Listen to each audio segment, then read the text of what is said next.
Good afternoon. It is July 21st, 2026. It is 4 p.m. and it is time for the study session for the Hanford City Council. Madam Clerk, roll call, please. Councilmember Martinez. Here. Councilmember Reagan. Here. Councilmember Payton. Here. Vice Mayor House. Here. And Mayor Kyrus. Here. And let the record reflect that all council members are present. Bear with me tonight. We've got a couple new things happening with our online public comment, and we've had a month off, so it's got to kind of get our feet back on the ground. A lot happening, though. So we'll kick off tonight the study session. These are considered special meetings under the Brown Act. Accordingly, comments from the public are limited to the items listed on the agenda. Public comment will be accepted during each of the agenda items. A maximum of 3 minutes will be allowed for each speaker, and once we open public comment, we'll ask you to please begin your comments by stating your name and providing your city of residence. So we're going to start the night off with item A, the discussion of AB 1572, the functional and non-functional turf state of California imposed requirements. So as you can see, we have a lot of staff joining us tonight. Who's going to be taking the... I'll be leading it tonight. Good to see you, sir. So tonight we have an overview of Assembly Bill 1572. It's an effort by the state to reduce the potable water using prohibited irrigation of non-functional turf in specified properties.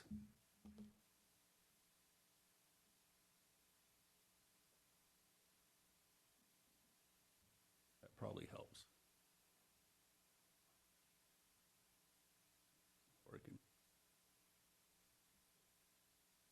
Thank you. What is functional turf? So far, the state has defined functional turf as actively utilized accessible turf areas designed for human foot traffic or recreation. Examples would be schools, sports fields, golf courses, picnic areas, playgrounds, dog parks, pet exercise areas, civic or ceremonial gathering areas. Some of the exemptions, these are exempt from statewide watering bans, such as under Assembly Bill 1572, because they serve as an active human purpose. Residential and public exclusions, single-family residential lawns, cemeteries are entirely exempt from non-functional turf regulations. Non-functional turf definition is irrigated decorative grass that serves no practical community or recreational purpose. If the only person walking on it's the landscaper mowing it, it's likely non-functional. Examples would be the streetscape turf along driveways and sidewalks, road medians, roundabouts, commercial business parks, HOA entry areas without recreational facilities, along with some of our park strips in our LAD areas. Under state law, the commercial, industrial, and institutional properties, homeowner association, common areas face strict prohibitions against using potable drinking water to irrigate non-functional turf. The ban's rolling out in stages to give property owners time to transition to drought-resistant landscaping. Effective January 1st of next year, all property owned by the Department of General Services has to become compliant. Also, all properties owned by local governments, local or regional public agencies, and public water system, except those specified in paragraph 5. The following year, all other institutional properties and commercial and industrial properties have to come into compliance. January 1st, 2029, all common areas of property owners of homeowners associations, common interest developments, and community service organization are similar entities. And then by January 1st, 2031, all properties owned by local governments, local agencies, and public water system in a disadvantaged community, beginning January 1st, 2031, or the date upon which the state funding source is made available to fund the conversion of non-functional turf on these properties to climate-appropriate landscape, whichever is later. That last one's kind of open-ended. So what is it that AB 1572 is supposed to do? This bill will prohibit the use of potable water as defined for the irrigation of non-functional turf located on commercial, industrial, and industrial properties, others in cemeteries and properties of homeowners associations, common interest developments, and community service organizations are similar entities as specified.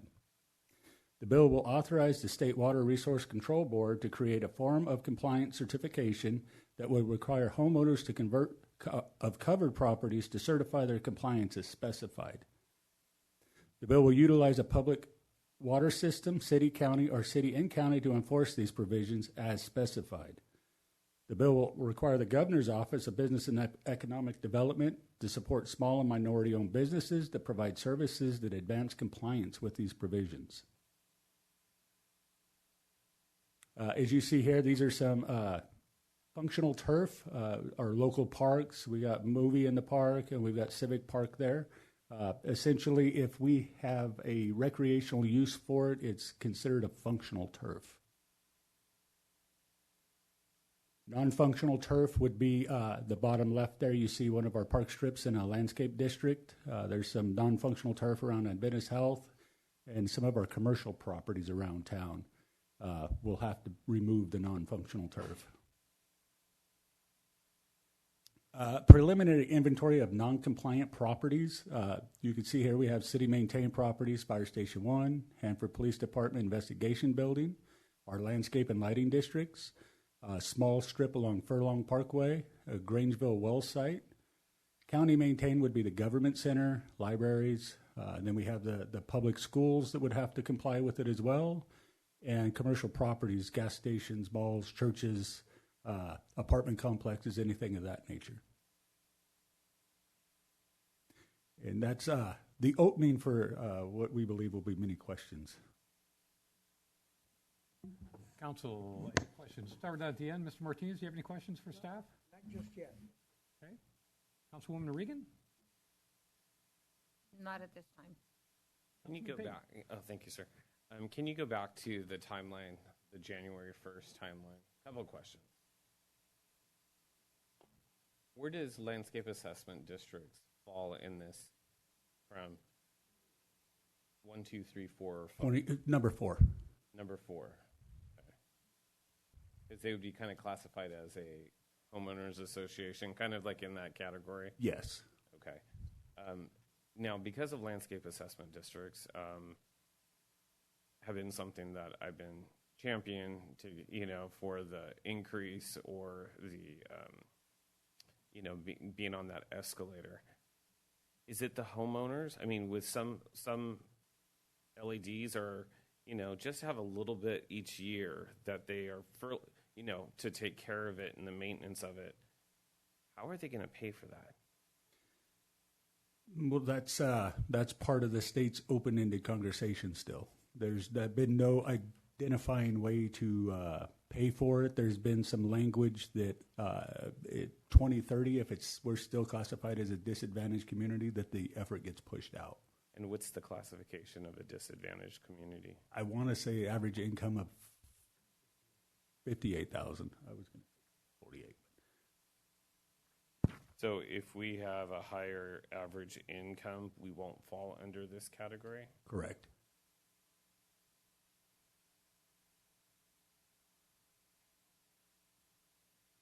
Now, can you go to the schools? I think it was a couple slides. Next one. One more. Right here. What would the schools need to do? Because there are, major playing fields and all that stuff that they do, physical education, classes with the kids and everything. Is that going to be able to stay grass? And what parts? Because if they're not compliant properties, what do you mean by that? If they're being used for recreational purposes, community activities, those are considered functional turf.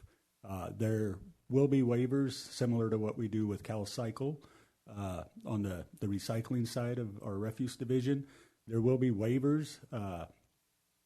We're not sure what those waivers will look like right now. The state hasn't provided any direction on that. So any landscaping that the students, we have like little grass areas or we have bushes around our classrooms and everything of that nature, will that need to be removed? And so in looking at the state mandates and the definitions that they have in there, things that foot traffic goes through, things like that is still compliant. This would be some examples for you, like outside of Woodrow along 11th and Florinda, the stuff on the outside that's more of a decorative, non-functional, where nobody really uses that space. Those are areas that would need to come out around the district office, that grass area, things like that. could the district make a argument that that's where kids, are picked up, dropped off? This is where they, they sit down with their backpacks waiting for their parents to be picking them up. Could they make that argument that it would be okay to keep that grass there? I would argue we could, and that would probably be part of the compliancy Of that the we would have waiver. to do. Yeah, once we get to that point and get more direction from the state, but I would say that we could argue that. And so that's around, what, 2030 as well? 29, I believe it was. 2029? Let's say 2031. 2031. 2031. What the state's requiring us to do now is we will have to come back to council with some verbiage in our municipal code to update our municipal code to reflect these changes. And you're saying, what is the Department of General Services? State. That's the state, for lack of better words, public works agency that manages all of the state buildings and things like that. Kind of like their building maintenance for the state. Okay. Wow. That's all I have for now, but I'm sure I'll have more. Vice Mayor House? Travis asked the same question I was going to ask, so nope. So not so much question, but the comment really is functional versus non-functional, right? Whether or not it's proper or landscaped area that is utilized by the community, actively utilized, correct? So if it's decorative only, we're basically saying that, hey, you're going to have to make some changes by 2031. You're going to have to, you can't have turf in there, watering it, maintaining it, all that stuff. We're going to go into, I would suspect, or at least consideration of some sort of alternative landscaping for those areas. Correct. Is that a correct assessment? Yes, we're still kind of waiting for the state to make a determination on what they're going to allow and what they're not going to allow. But once they do that, then our goal is not to just leave dirt everywhere. Right. So, I'm sorry. yes, please. For the previous state mandates, such as the MWELO and all of that stuff, it really restricts what can go back in there. So you see a lot of new developments with succulents, with drought-tolerant landscape, and I'm sure that's what's going to dictate what goes back in those areas. But a lot of the new development we don't have to worry about. This is all older development that is going to be really affected by that. So and that follows up then to the question regarding LEDs, right? So we have these discussion with these landscape and lighting assessment districts and that have turf currently that are out there. If we take the turf out and plant it with succulents or xeriscape type of landscaping, would that be funded through the LED assessments that we are currently collecting from? Unless we can get grant funding. And with that, once we start updating the landscape, then that triggers previous requirements to update the irrigation where we can no longer have overhead sprays, things like that. So that's where your costs really start to escalate because we're going to have to update the irrigation to do that. Pick up the pop-up sprinkler heads, put in drip, whatever the case may be, correct? Bubblers, subsurface, things like that. So that's where your cost is going to come in. If we go one slide back, so like right there, that's the corner of 12th and Lacey. And that is a compliant plan. That's compliant, correct? Because Correct. there's no grass, there's no turf in that area. That is landscaped through shrubbery and lower maintenance type of areas. So that's compliant as things stand with the current bill that was proposed, correct? Yes. So I just want to make sure the community is aware of that not all, we're talking about non-functional turf. We're talking basically about grass. Correct. Areas, right, that are not commonly used by the community for either recreation or some sort of activity. So that's where, and I'm glad my colleague brought it up regarding the landscape assessment district. So To that. So we're just talking grass and all that, but could a landscape where grass was, could we have that type of shrubbery that goes where the lawn was? Yes. With some bubblers and everything? Because, I mean, the biggest issue, like Quill Run, that we're going to be discussing and whether they pass the reballot or not, the biggest complaint that I had was it looks dead, and if we have xeriscape landscaping and it looks dead, it kind of defeats the purpose of, they like the vibrancy in the neighborhood and making it look. So that could be an option as a, you know, like a raised. Yes. And if you go down Greenfield and you see in the independent subdivision, there's the older stuff has the turf, the new stuff has the myoporum that looks like this. Ideally, we could go in there and put the myoporum, looks like grass, you just edge the sides, but the irrigation would have to be updated to stay compliant Okay. with our municipal code and state code. That would be transitioning from overhead sprays to bubblers or drip, which Okay, that makes sense, and that's where the cost will happen. This is not affecting any trees or anything of that nature. no, the state mandate actually says that we could still water turf around the trees. So if there's trees in the turf to keep the trees alive, we can still water those areas. So the thought would be you could shut water down in some of those other stations, but then you would have dead, and then you'd have some grass around the trees. Because I was going to say, how is this going to affect our master tree plan that we worked so hard to implement, and will that be affected in any way? That it'll have to come back to us to make some necessary modifications to be in compliant with AB 1572. This basically affects the turf right now, not so much the trees. Okay, perfect. Thank you. And then I also just want for clarification, I know there's a lot of, there has been a lot of new development, residential development in the city. For example, north of Grangeville and 13th in that housing, the Lennar housing development that's there. Now, those landscape strips that used to have turf in them don't have turf in them today, right? So there are trees, there is bark, and there is some sort of ground cover that has been placed into those areas. Was that the purpose and the reasoning why those areas were designed that way? So they were designed because of the MWELO requirements, which regulates how much water you can design for your landscape. So then in order to achieve that, they have to put that in. And then it ties into what the state is now doing with this. And this is more to go after older landscapes that need to be updated, because now when you design a landscape, you can't put in that much turf because of the restrictions.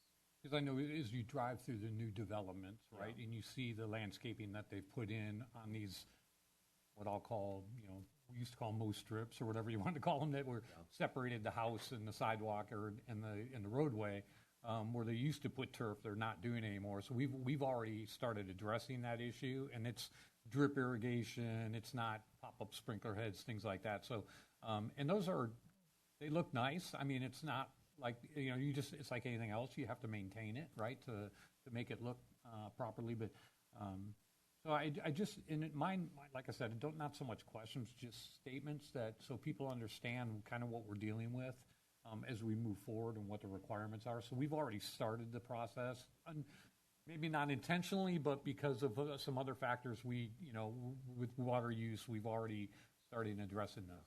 Because of previous state mandates, it's already started going that way, yes. So the big concern is, like I said, as we start talking about landscape assessment districts and the ones that have the turf, right? How do we, what's that going to look like? And we know ultimately what it's going to look like, but how is it going to be funded, right? And that's where it's important for the landscape assessment districts to, really as we bring these forward for the assessment increase and things like that, to be aware of what that means. They're going to see a change. And I agree with you. I'm happy to see you guys are all working together and collectively, that we're not interested in dirt, just having a dirt strip out there. We understand that, appearance and aesthetics are important. And like I said, we've already started to address that in our newer development. So, thank you. Thank you for the presentation. Anyone else? Two real fast questions. Okay. I know that kind of succulent that they have, that succulent ground cover, it's like almost impossible to kill. Mm-hmm. So, I mean, if we're taking it and replacing some of the other that we have to take out with that, I mean, you can take and put it in little tiny spots far apart and everything else, and it'll all grow together. Mm-hmm. I mean, I like that, and that stuff, it uses almost no water. I mean, you can take and have a house that hasn't been watered in forever, and the grass is dead, but that stuff still looks vibrant. So, okay, but on the older houses, is this all primarily commercial, or is it all residential? Or residential homeowners? Citywide. Okay, so the residents, the homeowners are going to have to take and comply with this also. They're exempt.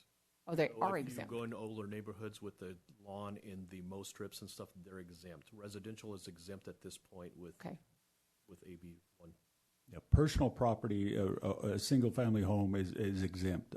There are some carve-outs for apartment complexes and things of that nature and larger HOAs. But just to try to be proactive, try to encourage people to take and get with the program, because in the long run, I mean, this is something that I kind of like, even though it's an expense and it's an inconvenience for, I know, property owners, but in the long run, I feel like it's something that's helping our water, and when water is so important here and everything else, if we can take and do little things and everything that do. But now, ground covers, are we eliminating using bark on them? I would say no. I think if you're going to put in like a ground cover like the Myoporum, you would put bark when you first initially plant, and then after it takes over the parkway, you wouldn't need to put bark back in there, but I think you need to put bark at the beginning. I was at a training this morning that had to do with laws that are happening with real estate. And one of the things that they're taking and pushing is, in a lot of areas, they're pushing away from having bark around houses as part of I forget what it's called, but anyway, for the fire hazards, they're taking and trying to take and prevent people from using bark around houses. Like a xeriscape landscape. The xeriscaping and everything else, but they want bark not to be used because the bark can be flammable and everything else, and that's one of the things that they're trying to. And this, people it to would stop be in it. the parkway, and it would be more for moisture retention until the plants get established. Okay. Mr. Mayor, another question came up when you were talking about expense. What happens if you come to a business? You know, we mentioned that Chevron station that has a lot, and it just comes up. It's privately owned. You know, it's not Chevron or so. What happens if any business that just says, I can't afford to xeriscape this property? Has the state addressed a phased-in process to being compliant, or they're going to start fining businesses because they are considered out of compliance? What can you elaborate on? Like, what would a business expect if they have a lot of grass and they're going to have to get rid of it? That's part of what we're waiting on the state to determine. It won't be the state that fines the businesses. It'll be the city through our municipal code. If we don't, then I would imagine the state will have some sort of a fine against us or withhold funding or something that this So we become typically, the bad guy in a sense. 100%. It seems like they're going to issue the state water board the authority to impose that on us, and then we have to impose on the residents. It's not fun. That's just, here's another unfunded mandate. We're going to mandate you to do this, and if you don't do this, we're going to fine the state. Fine the city, and the city's going to have to do all the enforcement, and then we become the bad guys. Yes. When it's really the legislature and the governor who signs the bill. It's just another example of loss of local control. Mm-hmm.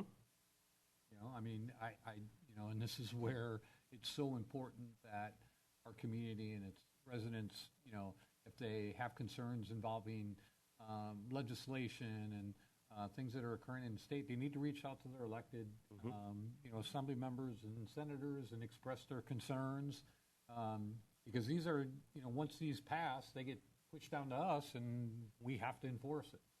So I think we as a city should do our due diligence and make sure that we're continually educating and communicating with the public that this is the state, this is coming down the turnpike.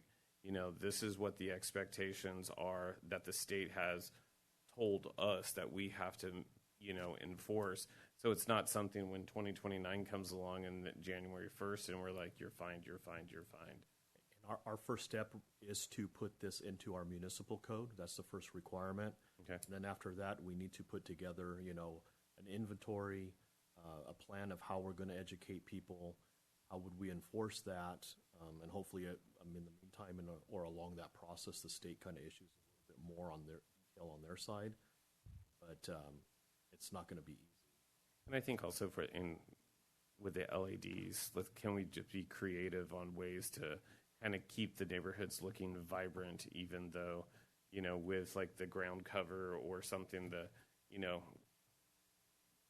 Yeah, that's our plan. We don't want to see a bunch of dirt flying around. And we don't want either. to see dirt, or we just don't want to see just like this gravel here. And I mean, No, I agree. One thing that's kind of crazy about that kind of succulent or that kind of ground cover, you can literally take and trim it with a weed eater, and those extra pieces that you've trimmed off, you can throw it in another spot of ground and everything else and give it 2 or 3 months and everything, and it's covered that too. So, I mean, even if, you know, how we have, I know that they've taken and done some recycling and everything with different kinds of things like, you know, out at King's Waste and recycling. I don't know whether there's any way that some of this ground cover could be recycled in a way that if people needed it or whatever, they could take and get it. I know that sounds really stupid, but if they didn't have the means to take and do this, that is a very viable, very inexpensive kind of ground cover to take and do. And it stays green most of the time. It really does work well. there's no stupid. Yeah, I come up with stupid ones. Anyway, but yes, I mean, if there's a way that people could take, and even if they went on the city website and said, hey, trimming this and everything else, if anybody wants to come by, there'll be a pile in the driveway, and people could go pick it up if they wanted to. I don't know. Anyway. What's the threshold for what's disadvantage? You know, we're at 58,000. We're classified. The average income is 58,000. We're classified as disadvantage. What is the? It's the median income, household income for California, so it's 60, and we're at 58. So we're looking at median, not a mean. We're not looking at average income. We're looking at the mean, correct? We're just below it. Just below it. I hear what you guys are saying when you're talking about an unfunded mandate, but I also think if you look around, most people are already in their own personal space. They're already transitioning to a lot. You see a lot of the AstroTurf these days. You do see a lot of succulents. I take a lot of walks. You see a lot of the xeriscaping and the DG and all that stuff. So I don't think that's going to be a problem. And I also, as a business owner, I don't think businesses are going to find it cost prohibitive, because we all know that in the state of California, water's precious, especially in our area. So it's for the greater good of everybody living here. So I think it's more of I'm with Councilman Regan. Sorry. I think it's a positive move in the right direction. Okay, any other comments or questions for staff? Okay, seeing none, we'll open up public comment. If anyone would like to address the council or staff? Okay, seeing none. Any action or any steps that... Mr. Mayor, do we need to see if there's any comments online? There's none online. Okay. I'm sorry, thank you. I mean, it's just like a habit, you know, just... So, no formal action tonight, right? This is just a presentation to council, kind of giving us a timeline and the basis of where we're at. Just a presentation, and we will return before the end of the year with some municipal code updates on the matter.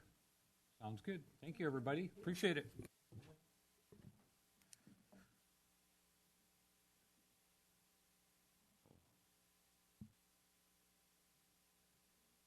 Okay, next in our study session is item B, the results, review and results of the National Business Survey and National Community Survey.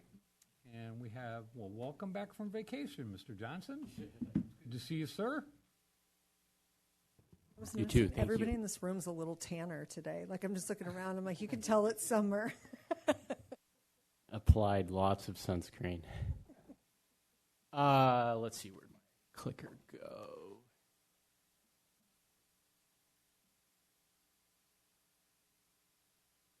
Sorry, Ryan, do you have it over there? Oh, okay, good deal. Give it a second.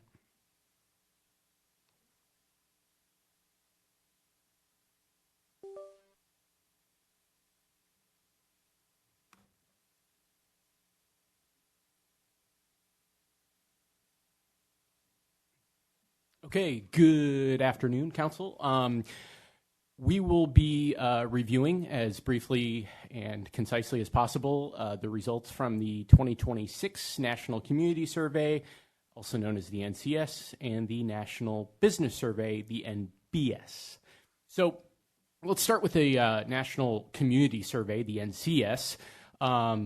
The NCS really has everything to do with the livability of cities that choose to use this survey to gauge the livability, and they define that by a place that is not simply habitable, but that is desirable. So not only where people want to live, but not only where people live, but where they want to live.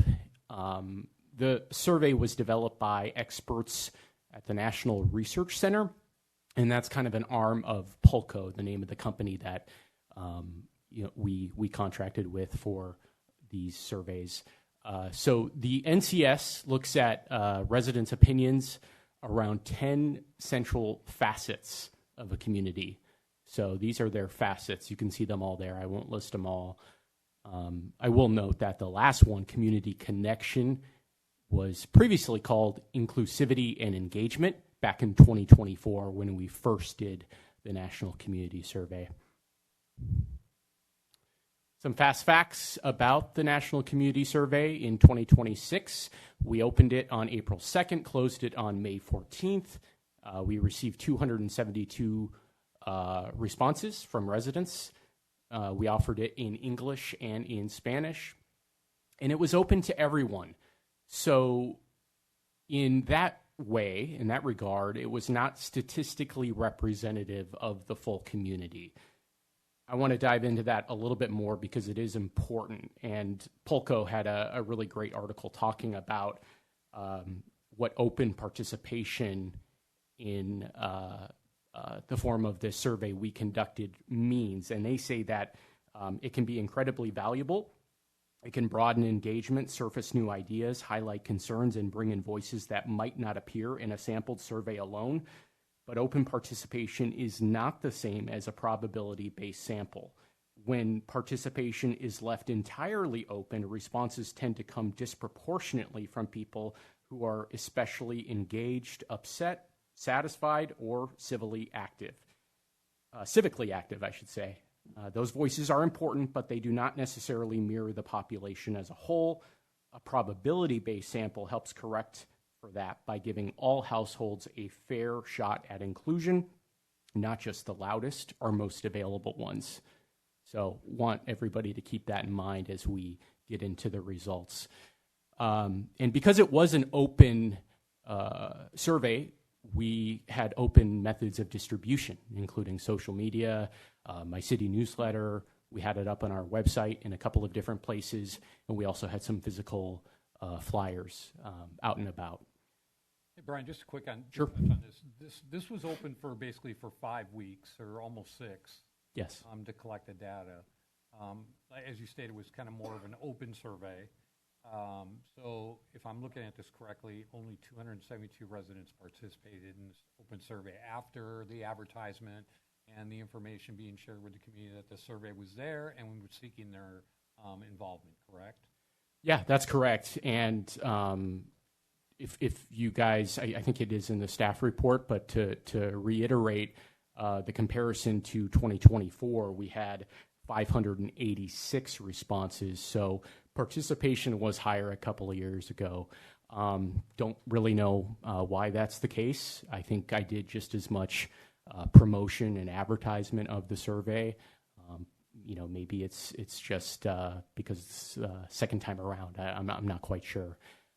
But I think in 2024 and again this year, the majority of people saw the survey through social media and yeah, go ahead. I was going to say that's no guarantee that only the residents from Hanford were participating in this. There was no mechanism put in place that you had to provide an address or provide, so you could have, relatives that live across the country, chiming in with their thoughts, or is that correct? Yeah, it's possible.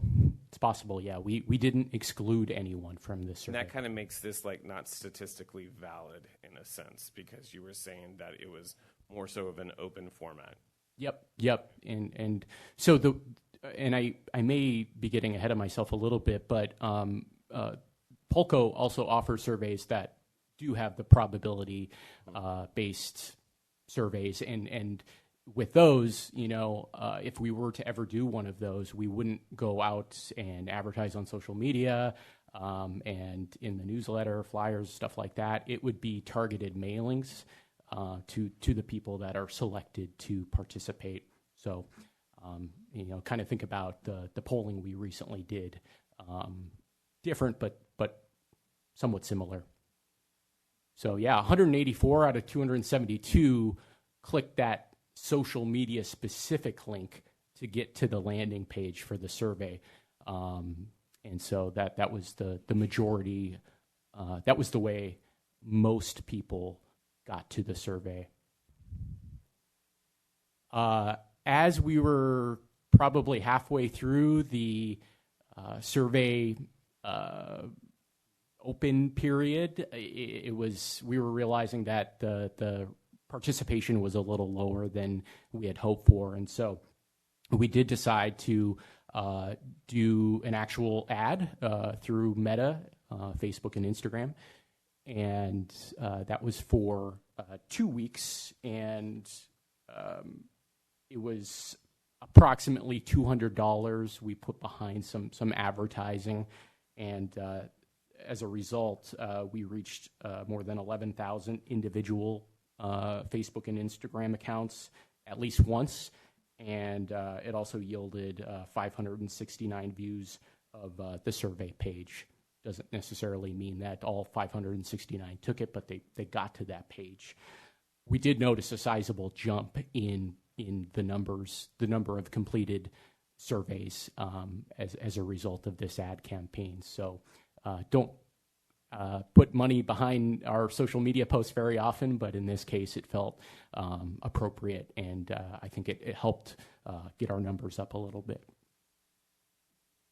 So with that, let's get to the results. One of the ways they kind of quantify things is looking at all of those facets I previously mentioned and have respondents rate the quality of those facets.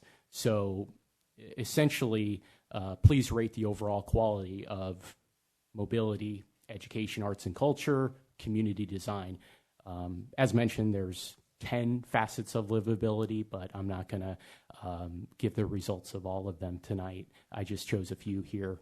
And you can see that mobility, mobility means transportation, our transportation system here in the city.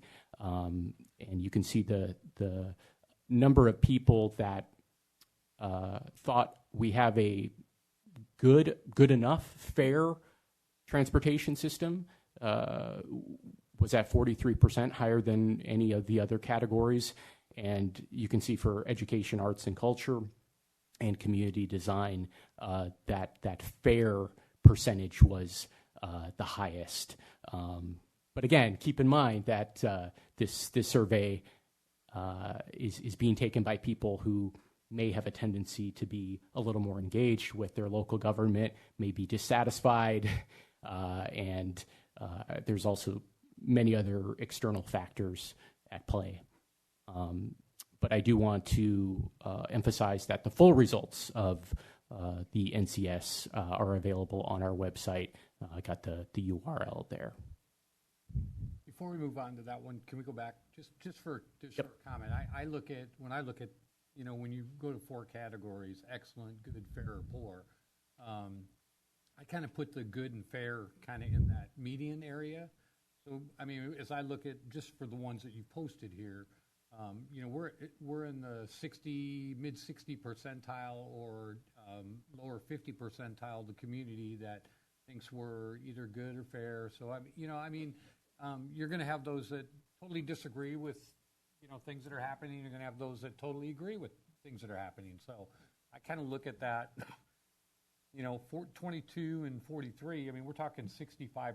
That means 2/3 of the community regarding mobility are like, hey, it's good. It's, it might be fair. We could be better, but, and so that's kind of the way I read these polls when they're non-statistical, I guess is the best way to say it. I think that's a fair way to look at it, and no pun intended.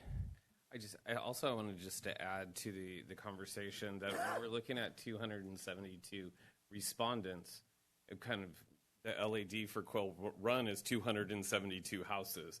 So it's kind of like thinking that just that neighborhood is speaking for the rest of the whole entire city. And that's where this is kind of like reflectionary of saying, kind of like, let's put our toe in the water and just kind of see where we're at. Teachers do that. We always reflect, how did this lesson do? How can I improve? And we're always looking to be that lifelong learner and just how to have that constant improvement. And this survey for me is kind of like, okay, I see where we're at, but it was such a small sample size that it not necessarily we could say that, only 6% of the whole entire city thinks that education is excellent.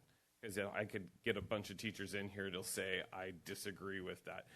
But so I'm just thinking the sample size, I wish it was larger for our population, but you can encourage people to, you take the survey, but they don't. But so we look at it and kind of like say, it's not, a reflectionary of everybody's opinion in the school. How much did we spend on this survey?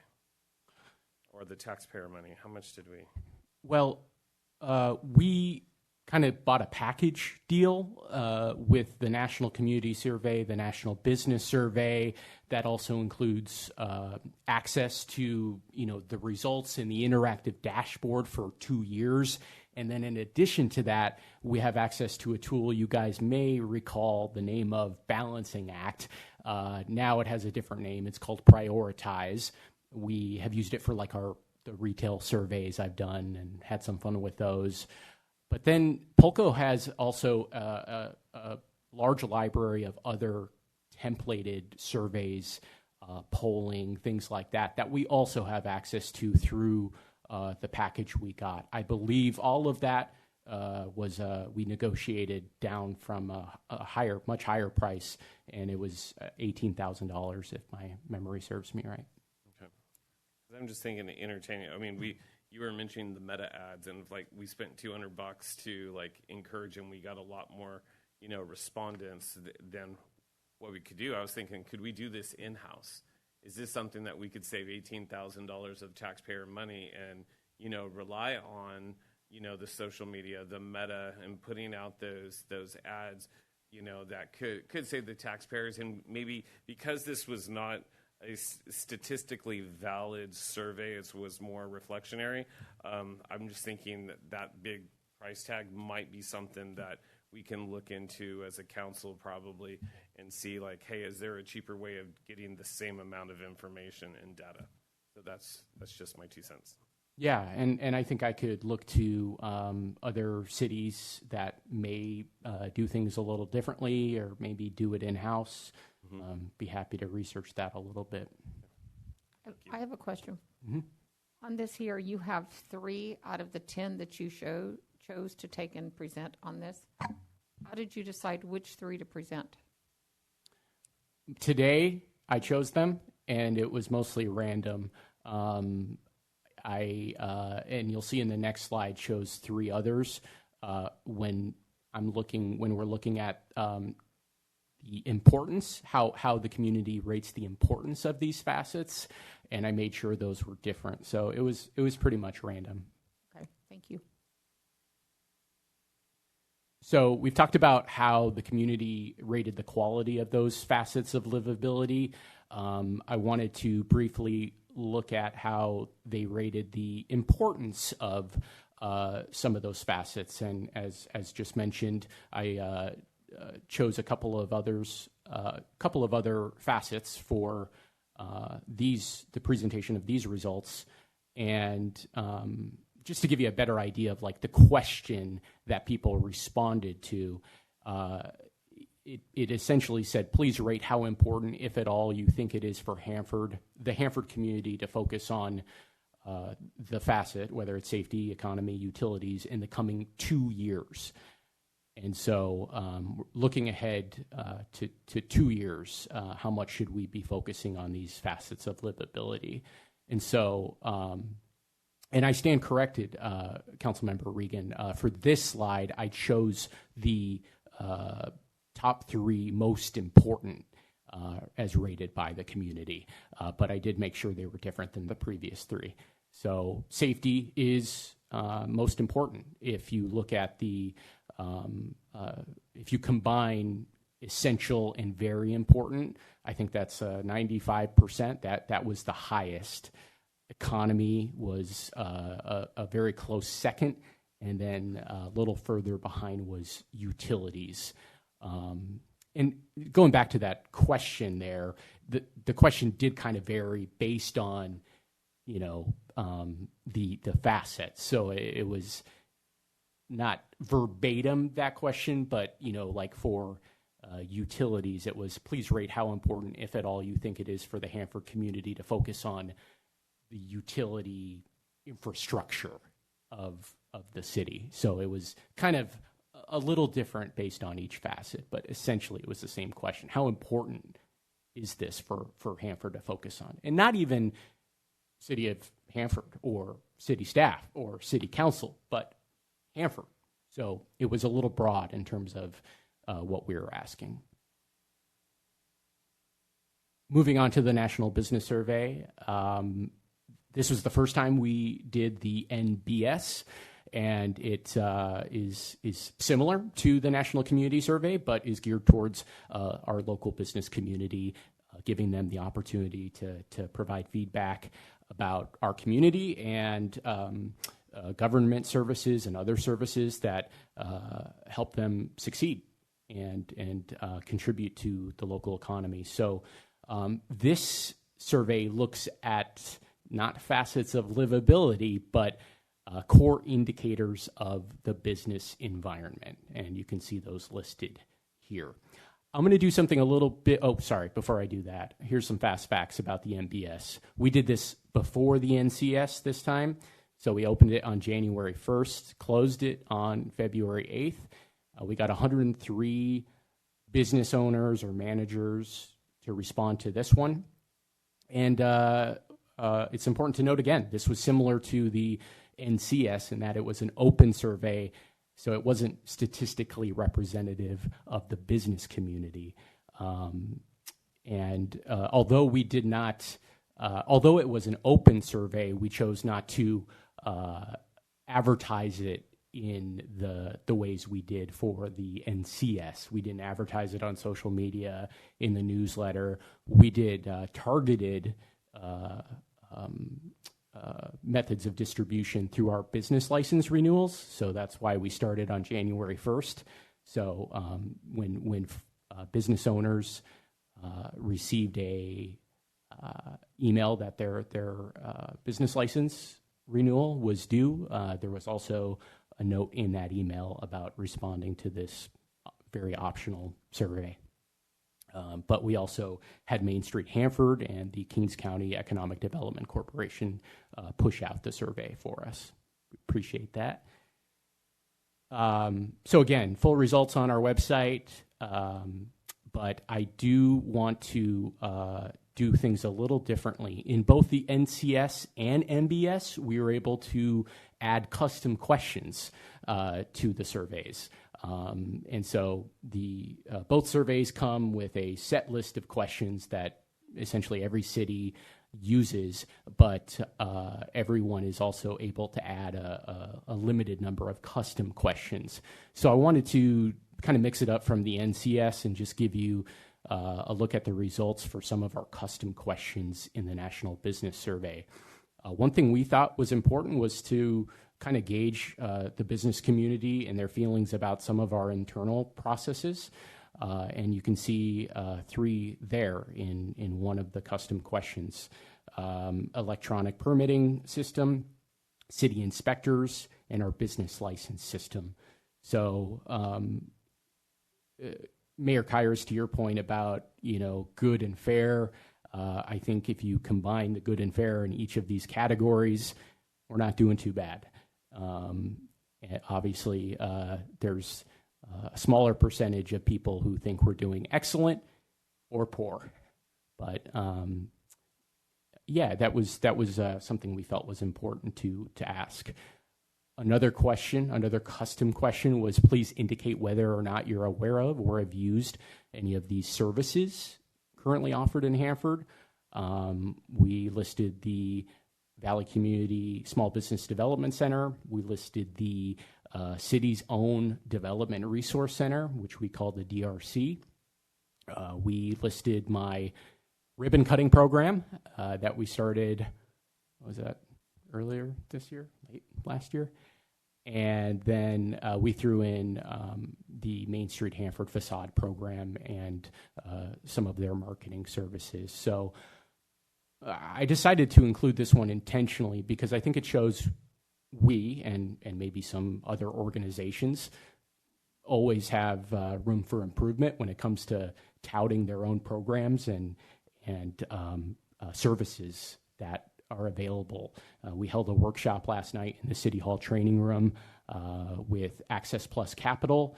They're a small business lender, a nonprofit, and they have close ties with the Valley Community SBDC.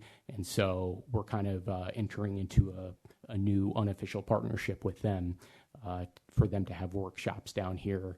And we had about 15 people attend last night, so that was good.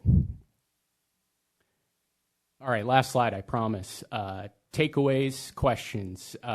You guys can tell there's areas for improvement. You can dig deeper into that in the full results on our website. There's an interactive dashboard. And as I kind of hinted at earlier, some of the questions are broad or outside our purview. There's some factors that are outside of the city's control. The economic environment as a nation right now probably has some influence over the responses we received. But I think it's fair to say that as Measure H projects and outside funding sources are continuing to be obtained and delivered here at the city, we expect that the quality of life for both our residents and our business community will continue to improve. So I think a couple of questions. Do we want to do something like this again? Do we want to do both? Do we want to do just the community survey, just the national business survey? And if we do we want to do open surveys, or do we want to do something a little more scientifically valid? Thank you. Council, start with Councilwoman Regan. Anything? No, thank you. Councilman Payton?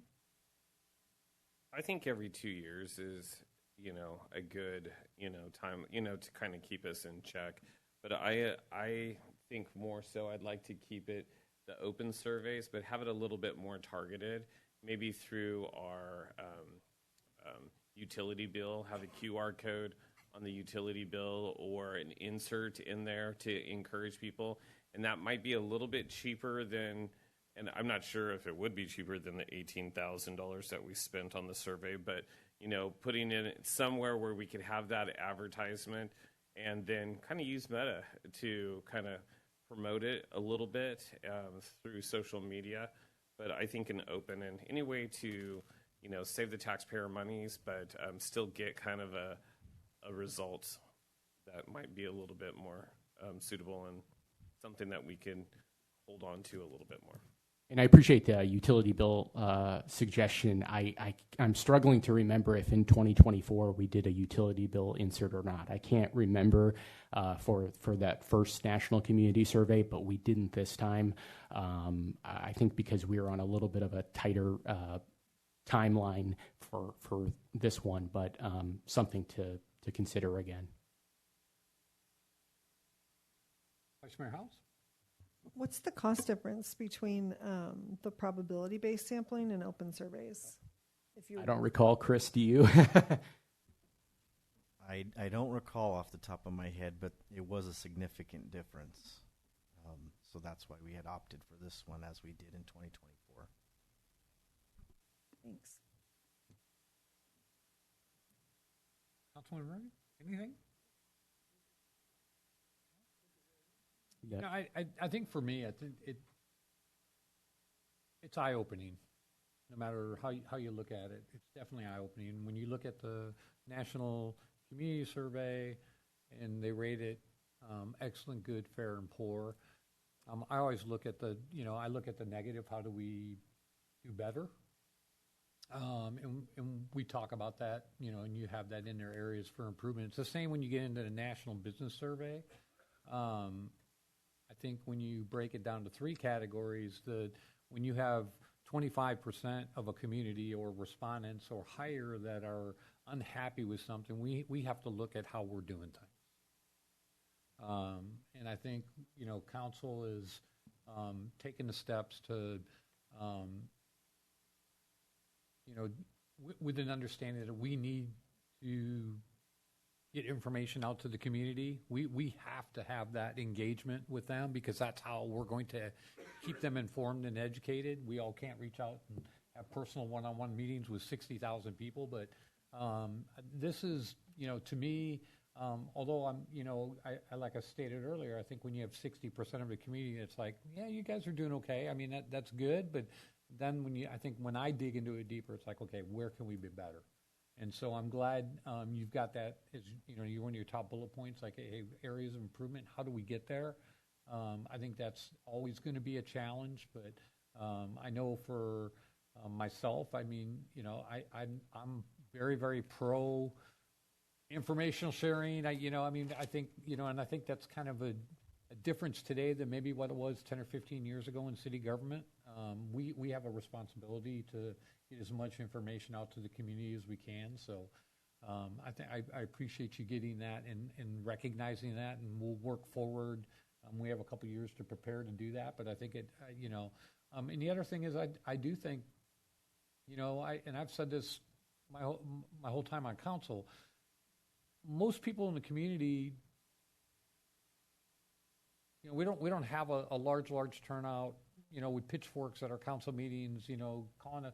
So I think, and I truly believe we're doing the right thing and we're moving things forward and taking the positive approach. And so I know that to myself that, we are trying to do everything, we can with an understanding of how we get that information out. So that's all I ask is that we continue to drive that message, continue to get that as much information out to the community as we can, because we know, and it's been proven, that if we don't get the information out, they're going to generate their own information. And it's been proven here in the last month, unfortunately, and it's disappointing, and we, I think we all have to kind of look at how do we improve upon that. So, thank you. I was just going to add to the conversation as well. Do we have any historical, we have 2024, and did you put comparisons between 2024 and 2026 together and maybe establish some measured goals, for the city that we would like in 2028, hopefully that we could increase it by, say, 5%, and having that, or decrease our, poor down by 5%, and having some sort of measured goals as just a common thing that we could strive and work for it. And historically, over time, it gives us some data that we could say, look how our city is growing, look at the areas that they're growing, look at the ones that are still presenting a challenge to us, and some that we're not doing so well in. And so we could have that historical data over time, and so maybe establishing some sort of measured percentage that we could hopefully increase by the next time. Because it's hard to say, oh, we're at 6% in education and excellent, and we need to get it up to 50%. That's our goal. Well, how many, surveys are we going to, it's not going to come overnight, so thoughts. Yeah, I appreciate that. If it's not statistically a relevant survey, because then what is that? I don't know if that's a valid base to build on. I guess the base that I'm just doing is just increasing, just slowly expanding our sample size instead of just 272 to get a larger sample size through, targeted, maybe open, using the utility bills, but then, just look at, hey, let's see how we're increasing over time. Yeah, open to any way you guys want to go. Well, obviously, it'd be better to have more people participate, and I think that would be what everybody wants, but you can't make people participate. But if we're not going to spend the money to do a probability-based sampling, I don't really think that those are measurable results that you can hang your hat on. And I think, like, to me, I take this as 272 people gave their opinion, and it's good to have in your back pocket, but I don't think it is indicative of 60,000 people. You're a math dude. I don't even know the percentage of how many people 272 out of 60,000 is, but it's pretty darn. See, that's like nothing. It's not even 1%. So I just feel like we should take this all with a grain of salt, because the conversations you have day in and day out, and you live here too, we all live here, that's more indicative of, in my opinion. Sure. So I feel like this is just kind of a extra information that's good to have. And I appreciate the 272 people who participated. But, you know, people are busy, and there's so many things competing for every single person in this room's attention, and everybody out, all 60,000 people. So, I mean, 272 is pretty good too at the same time. I mean, I'm not poo-pooing doing it in 2 years, and I'm not poo-pooing encouraging more people to do it, but I also don't think it's not probability based, so it's not statistically sound. And I'll add on that some of the feedback I know I've seen relates to the length of the survey. You know, it is pretty, it's not like I can't, you know, go out on social media and say this will take 2 minutes. It's going to take more than 2 minutes. And so that could also be a reason why we didn't see as many responses. One of the things, on occasion, I get the phone calls for the surveys, and I'll start them. And about 3 to 5 minutes into it, it's like, I'm done. I don't have the time. I don't have the patience. My time is too important for me to take and do that whenever in the same time and everything. You never really truly know whether it's actually truly a survey whenever you've gotten the phone call. So that's a little different than this. But I feel like even if you were to take and do on the different social media things, just even ask a question or two and get their response back on that. I think you'll have more people that participate in something like that than you will people that are going to take and spend 15, 20, 30 minutes to do a survey. Multiple little surveys that you could combine together for one. Right. Or hear me out here. I was on a cruise, and one of the stops was in Jamaica. And as we were kind of going back to the security checkpoint, there was a little, and I know Brad Albert will appreciate this. I think it's something he's wanted for Winter Wonderland, is the little like iPad with the smiley faces. And it was literally, the question was literally like, how was your time in Jamaica today?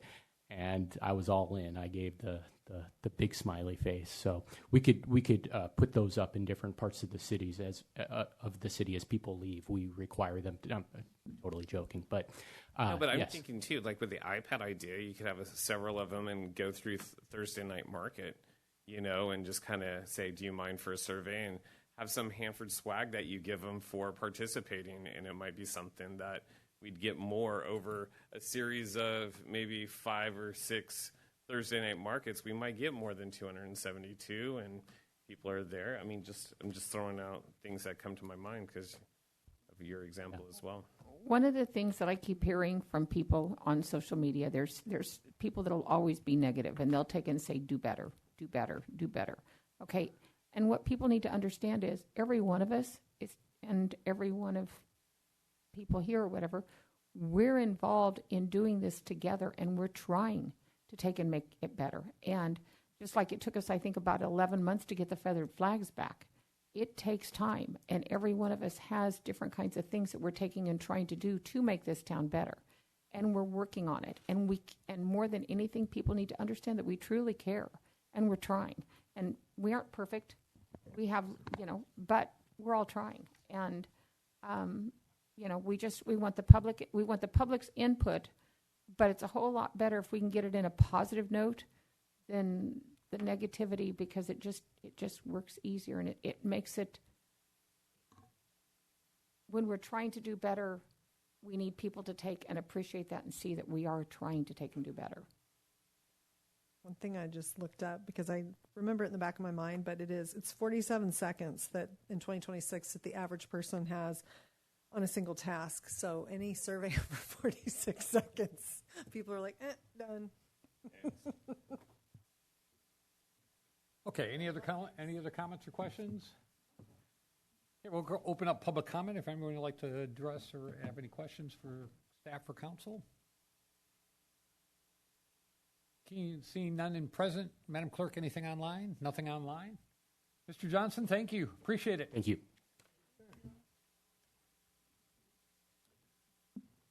All right, that brings our study session to close. It is 5:05 p.m. and we'll go into closed session.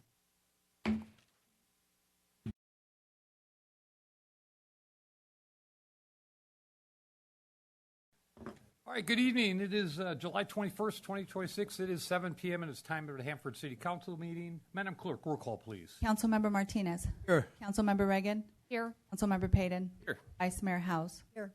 And Mayor Kyrus. Here, and let the record reflect that all council members are present. We're going to start our night off with our invocation.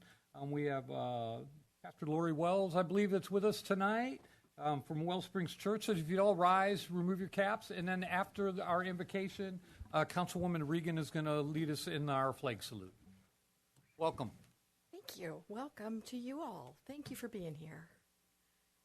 Heavenly Father, we come to you tonight in deep gratitude for those who care. And we see them all over this room. We may not all share the same opinions, but we all share the same hope that this community will continue to thrive and will continue to bless our nation with the goodness of the gifts that you have given to us. And we thank you equally for those who serve us in the role of council members, those who are elected to lead. We ask that you would bless them with wisdom and with the ability to stand back and to look towards the future. We ask that that would be a future that would be good for our children and good for those who stand in poverty, good for those who struggle in this world, and good for those who allow us to continue with a strong economy. We thank you, and we ask that this would be a place of unity and harmony tonight. Amen. Amen.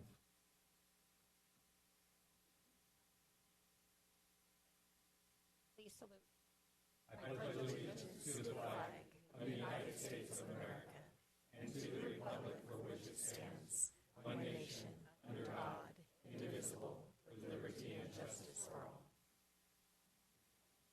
You all may be seated. So, a couple housekeeping things for the people that are at the entry. Is the monitor in the hall up and running? Perfect. I get a thumbs up. That's perfect. First and foremost, welcome everyone. This is, isn't unusual, but it's nice to see everyone here as a council. I know the five of us routinely talk about wanting to hear from the community and the public. So as we get into, before we get into public comment tonight, I'll make just a real quick statement so everyone kind of knows where things are at. And then we're going to open that up and the floor is going to be yours. So we're excited in anticipation to hear your voice. But before we do that tonight, we have some recognition. Oh, wait, let's go back. Closed session action report. I'm going to look at our city attorney, city manager. Anything to report? Thank you, Mayor. So with respect to items A, C, and one of the anticipated litigation items, there were no actions taken. And Mr. Mayor, item B and one of the items on D, no actions taken to report. Thank you both. So next on the agenda is our recognition. This is a presentation of a proclamation recognizing GRID, G-R-I-D, Alternatives Central Valley for its commitment to providing clean and affordable solar energy to Hanford residents. So at this time, I'm going to defer to my colleague, Councilman Payton, to read the proclamation. Thank you, Mr. Mayor. The Recognizing Grid Alternative Central Valley.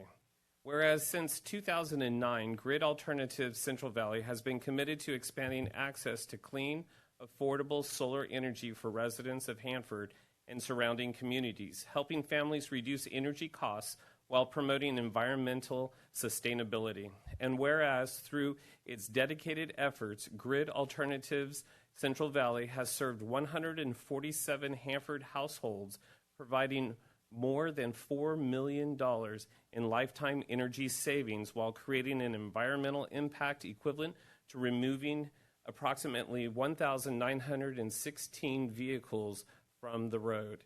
And whereas Grid Alternatives is the nation's largest nonprofit solar installer, having provided clean, renewable energy solutions to more than 37,000 households across the United States since its inception. And whereas the organization is committed to developing the clean energy workforce by training more than 30,000 individuals through its nationally recognized solar workforce development program, creating career opportunities while supporting the growth of the renewable energy industry.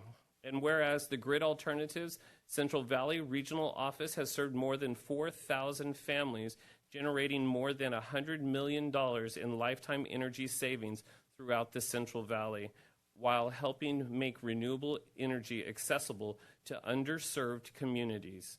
And whereas the organization's no-cost solar installation program, funded through the DAC SH Disadvantaged Communities Single-Family Solar Homes program, has expanded opportunities for income-qualified homeowners to benefit from renewable energy while reducing household utility costs.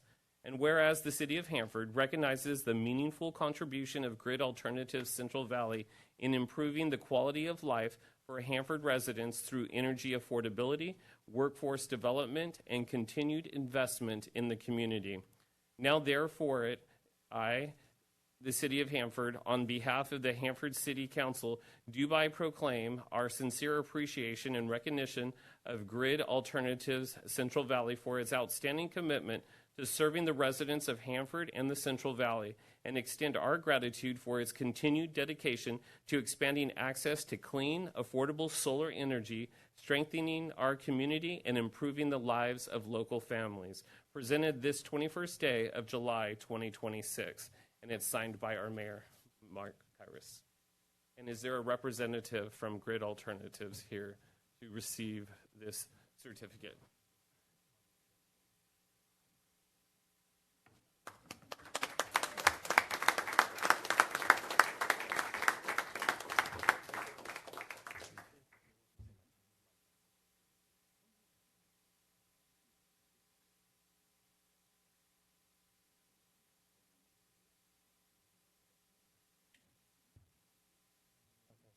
We're going to take a picture. Yeah, we'll get a picture, Brian.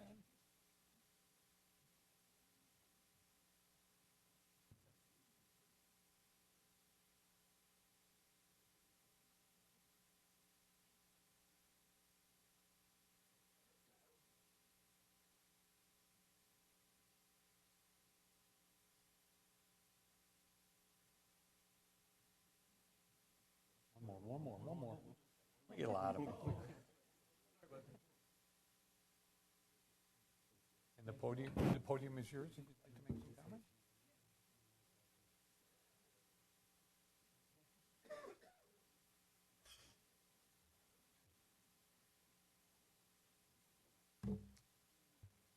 Thank you very much for this honor. My name is Tom Escueda. I am the Outreach Marketing Manager for Grid Alternatives. Our office has been open in Fresno since 2009, and I believe the first house we did here in Hanford was in 2011. And I will correct you, since the time that we sent in information for the proclamation, we have added 3 houses that we've done. So now it's 150 instead of 147. Right. But we want to continue serving all those that qualify for our program. It is no cost, which means free. But unfortunately, when you say free, sometimes people think, what's the catch? Well, the catch is there are some qualifiers in regards to the households we serve, owner-occupied, income level, and so forth. And we love the opportunity to talk to more people and present our program and to help the community. As you heard, clean energy is very important. It's removing cars, it's planting trees, and it's saving people money. So if we can help you save 50, 60, 70% of your household bill at no cost by providing rooftop solar, please look up Grid Alternatives. I have some flyers I'll leave with somebody here that you can pass out. Yes. And you can find us by Googling us on your phone. Thank you so very much. Thank you very much. I'd like to hand them to our city clerk. She'll take those from you.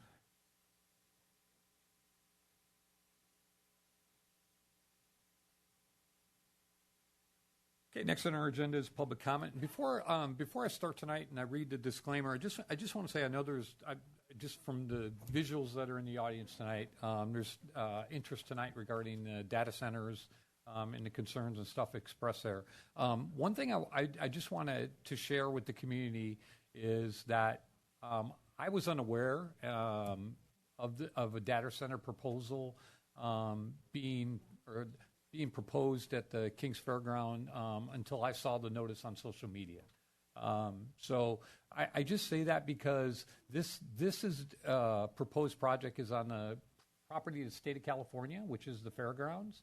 The proposal for that project, we as a city have not been consulted or have opined on this potential or proposed data center. Currently, the city of Hanford, we as a council have had no discussions or with staff regarding any data center that will be built in the city itself, in the city of Hanford. So I just say that to share that information with the people. But we are going to open up public comment. We do want to hear your voices. So this will be the time for the citizens to comment on subject matters within the jurisdiction of the Hanford City Council. This is also the public's opportunity to request an item on the consent calendar to be pulled for discussion purposes or to comment on any item on the agenda. State law does not allow the council to discuss or take action on items not on the agenda, except that members of the council or staff may briefly respond to statements made or questions posed by persons exercising their public testimonial rights. A maximum of 3 minutes is allowed for each speaker.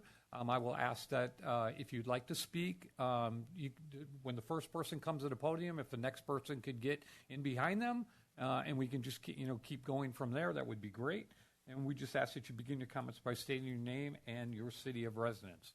So having said that, at this time, public comment is open. First, Dan Leon.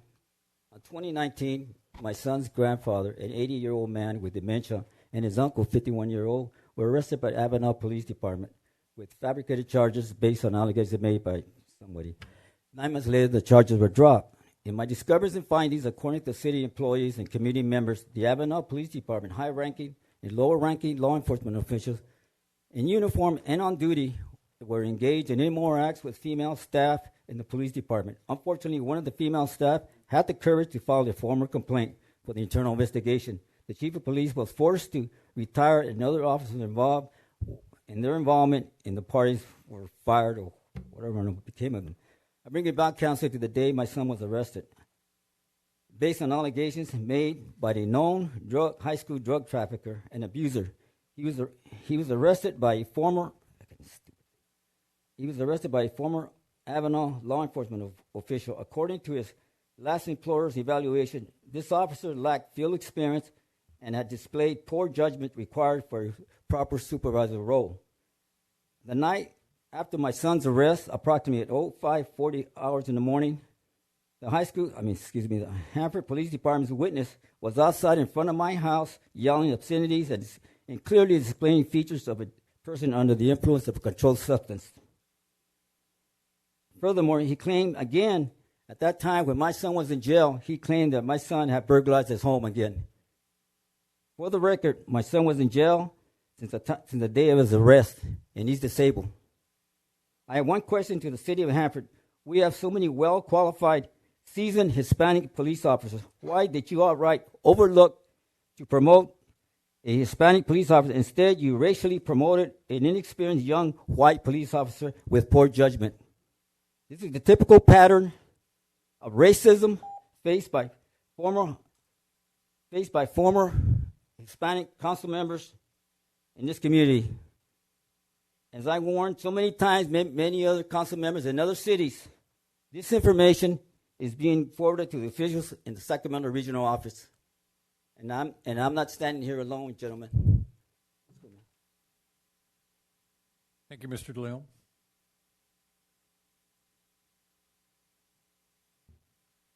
Kathleen Jorgensen, residents of Hanford. I'll give you something positive before I tell you what I'm concerned about.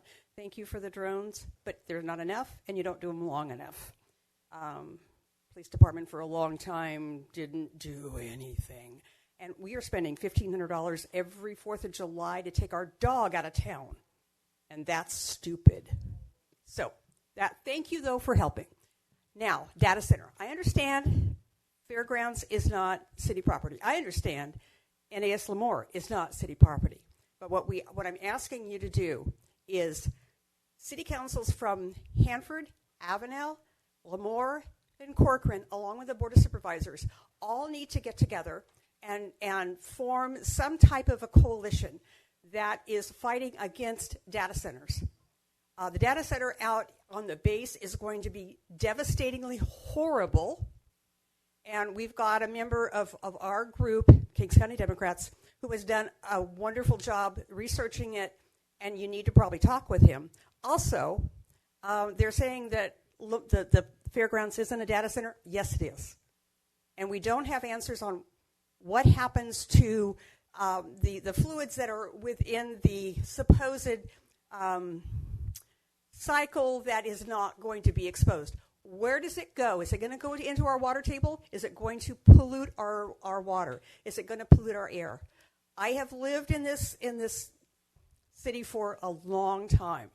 And I can remember, and I was very proud of the city when they came together, when GWF tried to do a coal-burning plant, and we stopped it. We need to stop these data centers. We need to stop them now, because we already have too many things like prisons, we have too much pollution, we have lack of water. Please help us. Thank you, Mr. Jurgensen.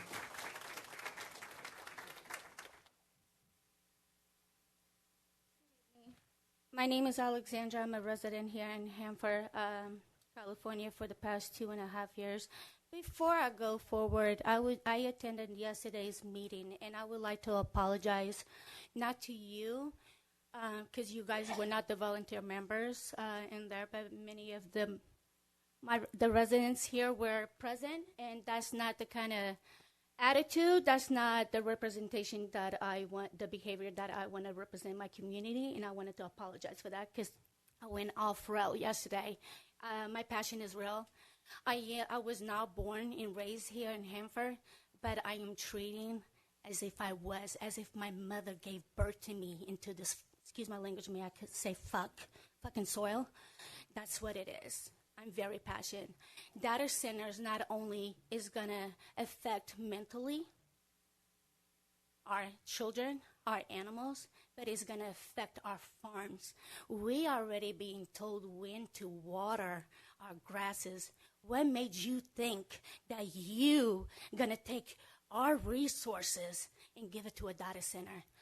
I am so tired of hearing excuses after excuses. And this is not about politics, what side you're in. This is about humanity, about our resources that they are taking away from us. Okay? We already have water problems, outages. And our water is being raised. Our electrical is being raised. Okay? Is it not? Everything. And I come from the Bay Area. Okay? I came from the Bay Area. I was getting paid $30 an hour. I was the third on the list of the. I'm sorry, I'm a little bit nervous. I've never done this before. Take your time. My background is a hospital administrator, which I know the critical control points. I know what's the corrective actions, and you guys cannot be transparent with us because they cannot be transparent with you. So therefore, it will be unfair for me to ask you for you to be transparent to me. All I want to say is no to AI, no to flood cameras. And thank you.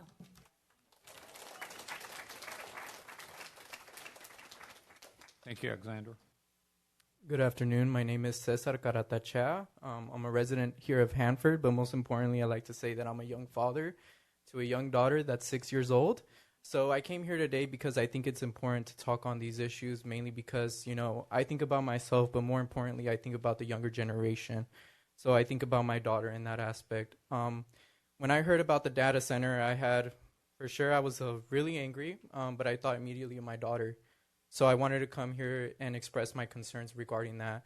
My daughter, she's 6 years old, like I said. My concern is that this data center is going to impact our air quality already. As it is, it's pretty bad. So my concern is that I don't want my little girl to be, you know, breathing in those toxic airs and that toxic air that's coming from that data center. And I know right now it hasn't come to fruition or it hasn't been approved or whatnot, but I do think this is the first step, speaking out and saying that, you know, my concerns are high.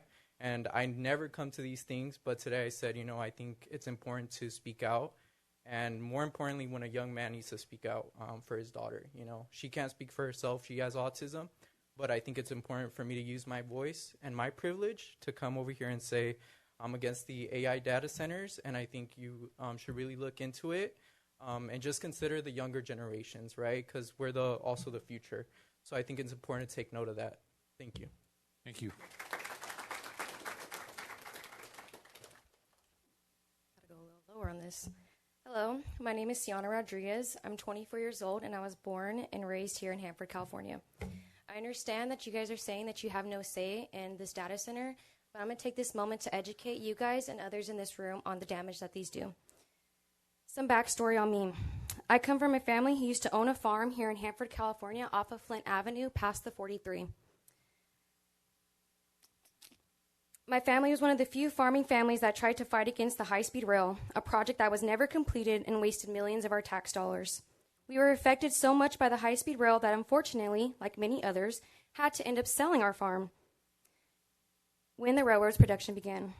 My grandfather stood in this exact building a little more than 10 years ago, fighting against something that did nothing beneficial to our community, and here I am advocating for my community again and standing up to these data centers that do not belong here in Kings County.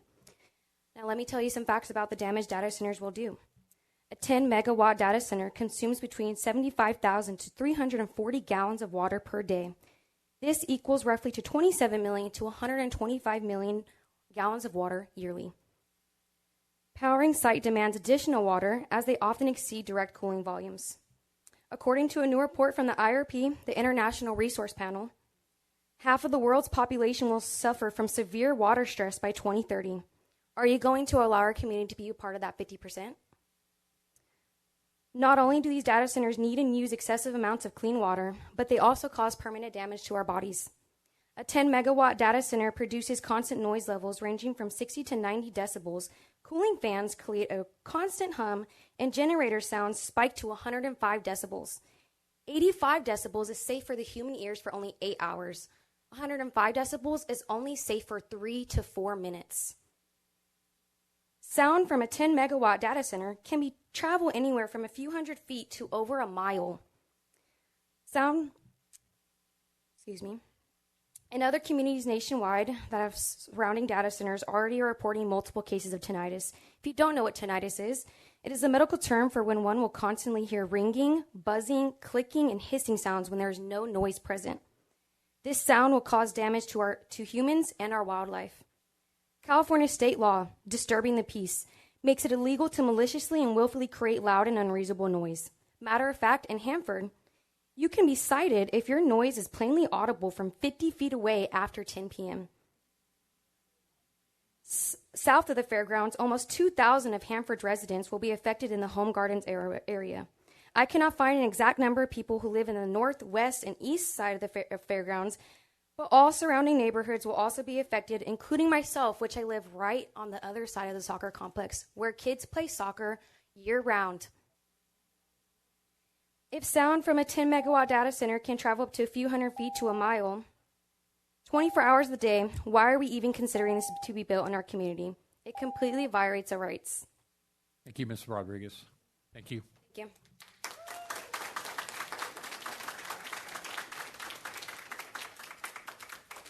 Good evening, Mayor and members of the council. My name is Yvette Chaides Villarreal, and I'm a resident of Hanford. I've lived here since I was 2 years old. In fact, Mr. Payton, you were my math teacher. Mr. Kairos, I went to school with Matt, and Nancy, I actually went to a gym with you. So I'm here tonight because, like a lot of my neighbors here, I'm deeply concerned about the growing push to bring large-scale data centers to our region. We're constantly told that these projects represent progress, innovation, and economic development. But before we can even accept that narrative, we need to ask a simple question. Progress for who? Kings County has spent decades carrying burdens that other communities don't want. We have some of the worst air quality in California. We're facing an ongoing water crisis. Our residents experience higher rates of asthma and other chronic health conditions. Our farmers are already competing for limited water resources, and our electric grid is under increasing strain. The Central Valley has long been treated as a place where industries come because people here are expected to absorb the impacts. Our communities have sacrificed enough. Another concern that deserves more attention is the impact these facilities may have on the people and agriculture that surround them. Residents living near some data centers have reported persistent noise from cooling equipment, including low-frequency humming, that can travel long distances. Some farmers have also raised concerns about changes they've observed in nearby livestock. While long-term research is still developing, we simply do not know what decades of continuous industrial noise may mean for human health, quality of life, or animal well-being. When the science is still emerging, caution should guide our decisions.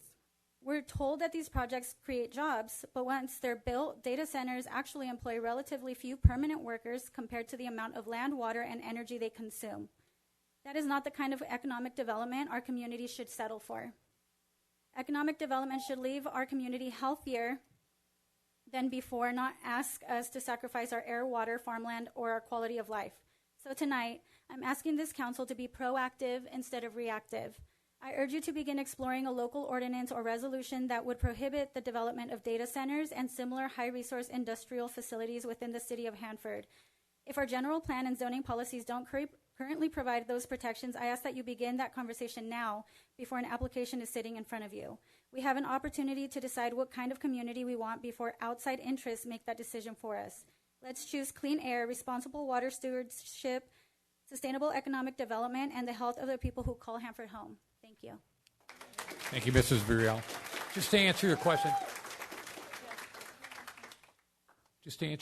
so the process is, and after tonight, when we get to our future agenda items, I'm going to be making a request for a consensus from council to have a study session regarding this topic that you've mentioned, and to honor your request. So we will be adding that to our, if council's consensus is to add it to our a future agenda, which hopefully will be rather sooner than later. So I just wanted to let you know that we are, I'm going to make that request tonight. Thank you.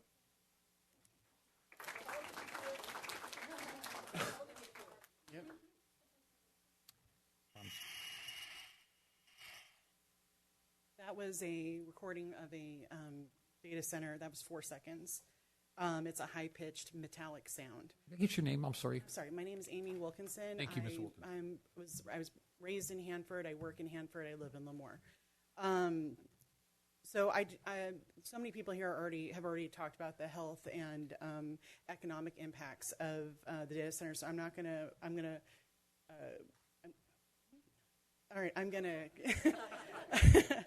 gonna skip that because I feel like you're hearing it a lot. And data centers are bad, so let's not do one.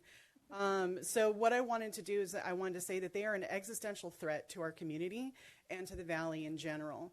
And especially since they want to put them near home gardens. Home gardens may be an unincorporated area, but their children go to our schools and they work in our communities, and they deserve to breathe clean air and drink clean water like the rest of us. One of the things that me and the Jimmy Carter Club are trying to organize is a nonpartisan town hall on Friday, August 28th. And we want to extend an invitation to you, and we're going to be extending that invitation to all the other city councils and the Board of Supervisors to be in attendance in order to be available to answer questions from your constituents. So if you could, save the date, Friday, August 28th, we will be putting together a town hall for that. And finally, the last thing I'd like to do is say that I'd like to ask that you pass a resolution banning data centers completely within this jurisdiction, encourage other municipalities to do the same, and working with all the Kings County city attorneys to file a class action lawsuit to stop the data centers from being built on the base.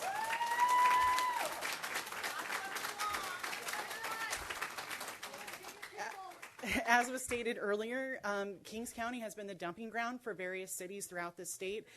We've got more. We finally have the same amount of colleges as prisons, but it would be nice if we had more nicer things than that. We have the dump. We have all these other things that people have imposed on us, and this feels like one more thing. They're not building these in Silicon Valley. They want to build them here. So it'd be nice to see us say no for once. Finally, the last thing is now is the time for action, because the data centers, even small ones, will be an environmental disaster for our community that our children and our grandchildren cannot afford. And action now will be your legacy. Inaction will also be your legacy. Please think about what you'd like to leave behind. Thank you. Thank you, Mr. Wilkinson. Thank you. Okay. Thank you. August 28th, Town Hall Friday. Thank you. Do you have a location or a time? We're working on that. Okay. If you would please, I didn't get an official. If you please grab my business card on your way out, there should be one on the back table, a business card. Send me an email with the information and any flyer or anything you have so I can distribute it with council. All right. Thank you. Thank you.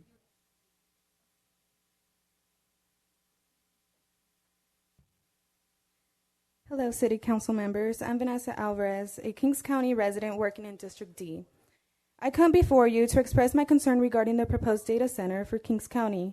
To my understanding, in the Kings County Fairgrounds, a 10-megawatt, 2 to 5 acre data center was proposed to be built by developer Global Stack. The concern rises with the electricity usage of it, among other concerns, of course. To put it in perspective, a data center of 10 megawatts uses the electricity amount of roughly 6,000 to 10,000 houses, or homes for us, right? Here in Hanford, there are approximately 20,689 housing units, 19,763 of which are occupied currently. I hope you all consider this data and all the other data the community has given you to oppose this being built in our backyard. Thank you. Thank you, Ms. Alvarez. Thank you.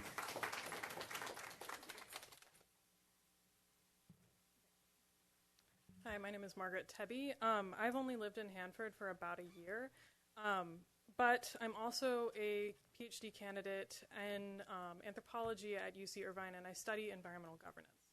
So I don't consider myself an expert in data centers specifically, but I do consider myself an expert in how these things happen in places like Hanford. I just want to note a couple of things. I was also at the Environmental Justice Plan study session a couple of months ago. So I would like to note that I think a lot of this is against that Environmental Justice Plan, or at least against the spirit of it. A couple of things noting, this is just public data from CalEnviroscreen. The census tract that this data center is proposed to be in is in the 91st percentile of census tracts in California. That means it has worse environmental conditions than 91% of other census tracts. The bordering on the other side of 10th Avenue, which is the census tract that I live in, is 99th. So 99% of other census tracts in California have better conditions. When we look at air, both are in the 99th percentile for particulate matter 2.5 micrometers. And both are also in the 82nd percentile for ozone. These are things that would be worsened. I don't have the numbers written down for groundwater threats, but that would also be a threat presented by the data center. And so we are in not only, the top quintile, but, the top 5% of worst, most polluted census tracts in California. I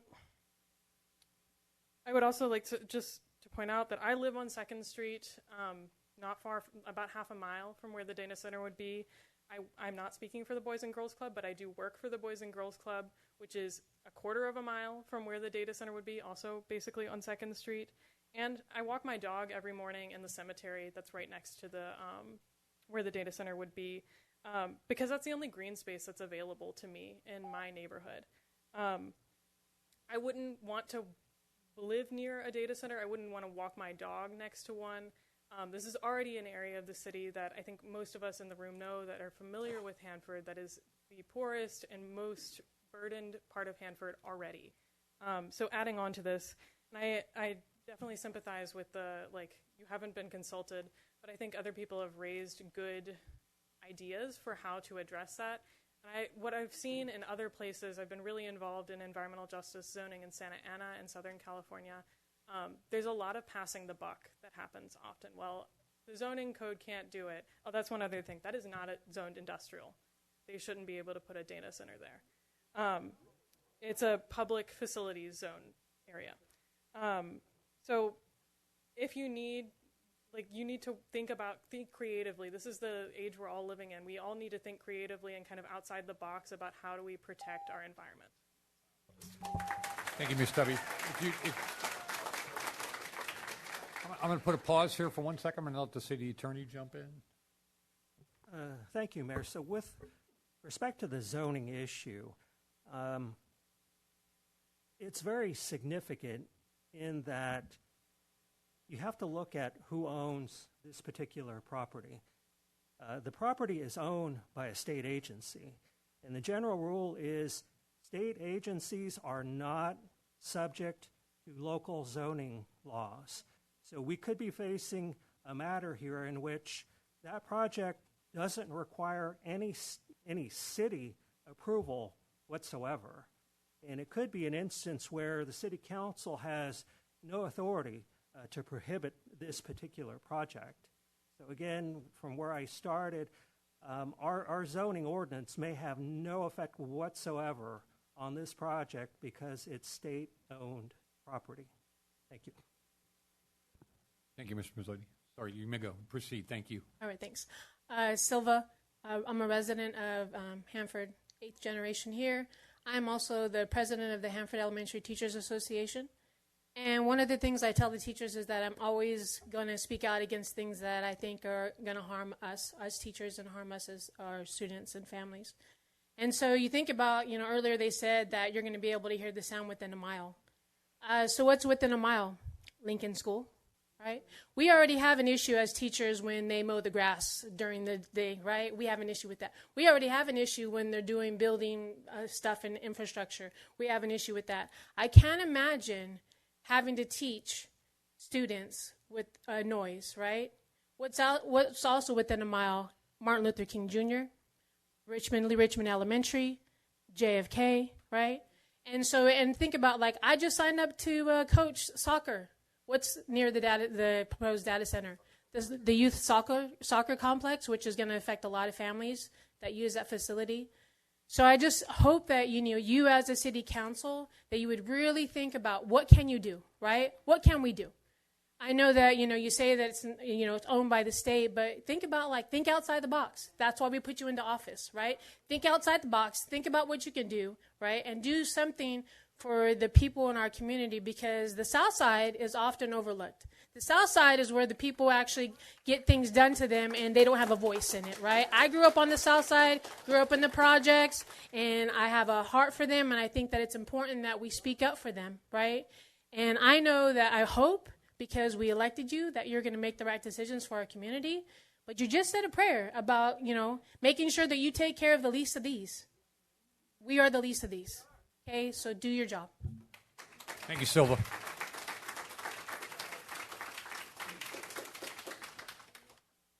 Okay, so I have my notes from prior, so I'm just going to read verbatim what I wrote. So my name is Shasid Gomez. I am a resident of Hanford. I would like to address my questions and concerns.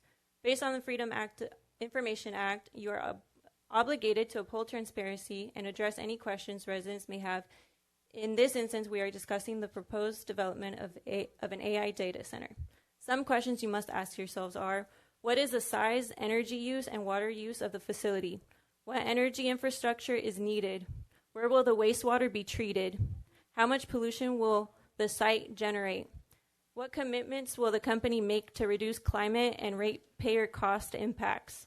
What data is being collected and who has access to this data? Have you signed any NDAs with any companies, landowners, or representatives in regards to this project? Along with these questions, I would also like to discuss the negative effects of these data centers. In the U.S., data centers will add an additional 44 million metric tons of CO2 to the atmosphere annually and run up to 1,125 million cubic meters of water per year. How is that going to be beneficial to an agricultural community like Hanford, where clean water is paramount for maintaining agricultural practices? The implementation of these data centers would raise utility bills from power plants and transmission. Data centers are non-labor intensive enterprises which create very few jobs and contribute little money to the host cities. Data centers are also known to create significant noise pollution caused by generators, ventilation, and heating systems. This generates noise levels that can exceed 90 decibels, which is concerning because noise levels greater than 85 decibels are considered harmful. How is this beneficial for residents and wildlife? With that being said, there is no need for a data center in our city, but there is a need for transparency, which has been lacking. There was also a lack of transparency when 15 flock cameras were placed in our city, the first ones being placed back in October 22 of 2025. Yesterday, we barely received any information on these surveillance cameras and were never given the choice of having a discussion on their implementation. I implore you, don't make the same mistake again and provide accurate information with no room for ambiguity. The lack of consideration and honesty is disappointing and imperative that you listen to all of our concerns today. Thank you. Thank you. Hello, my name is Red Fidiasi. I live in District B and I work in District D. I'm here as a representative of Valley Voices, a local nonprofit, to speak about the data centers that are proposed to be built at the Kings Fairground and NAS Naval Air Station Lemoore. My voice echoes community concerns on how these data centers could impact our local environment. My first concern is the water use. Community members have shared with our organization in the past about their struggles with contaminated, dirty water and its effects on their health already. The next is noise pollution. According to a study done by the state of Colorado, data centers cause noise pollution known to scare away wildlife, including bees that we rely on as a major contributor to our local farming ecosystem. Researchers noted that continuous low-frequency hum may affect local well-being and adds to the data center's environmental footprint. Sorry, I'm nervous. Extended exposure to low-frequency noises characterized by sound waves below 200 hertz can negatively affect human health and well-being, including higher order cognitive functions such as logical reasoning, mathematical calculations, and data processing. In studies done by the National Bureau of Economic Research, data shows that data centers consume roughly 5 to 6% of energy generated in the U.S., generating approximately $25 billion in gross external damages. The LNAS plan has changed significantly since its inception as a solar farm, where the environmental study was dismissed as unnecessary. The new proposal has 285 plus generators that could run 24/7, which requires an environmental study specific to the project as it now stands. The Kings Fair project has not had an environmental study done that has been published. Concerned community members are asking for transparency about projects that could increase energy cost, use scarce commodities like water, and create significant environmental impacts. Thank you. Thank you.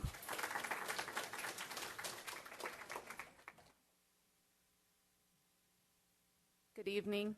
I'm Sandra Van Scotter, and I live in Ridgecrest. I live next to another data center that's being proposed to be developed.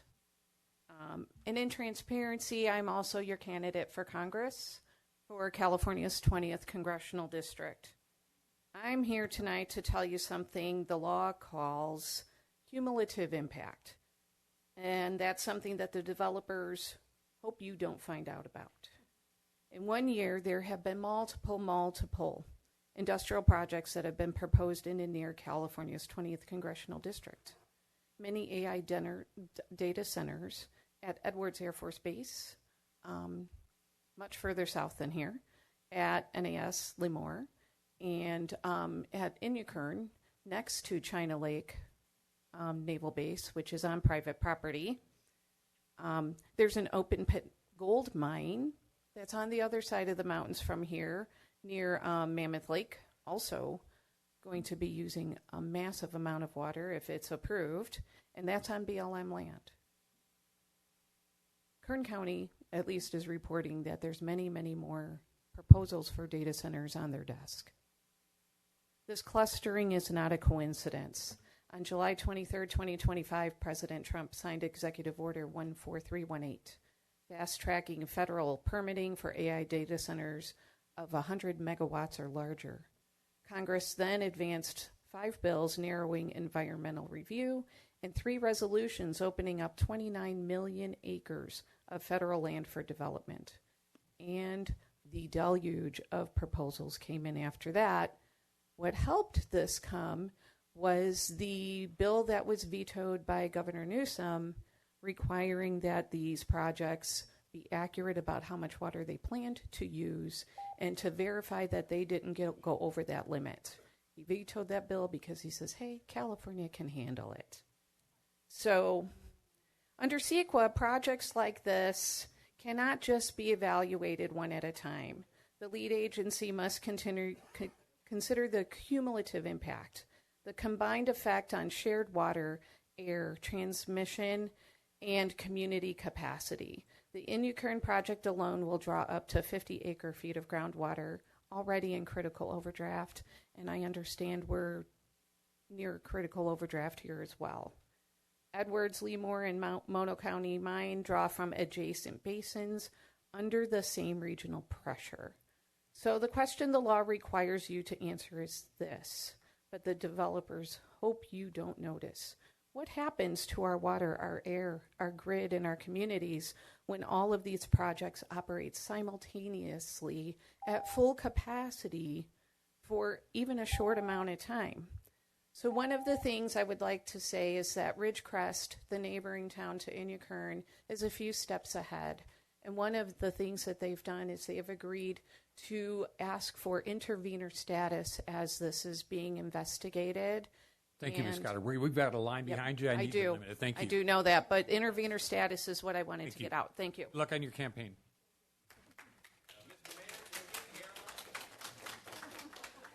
The air is on.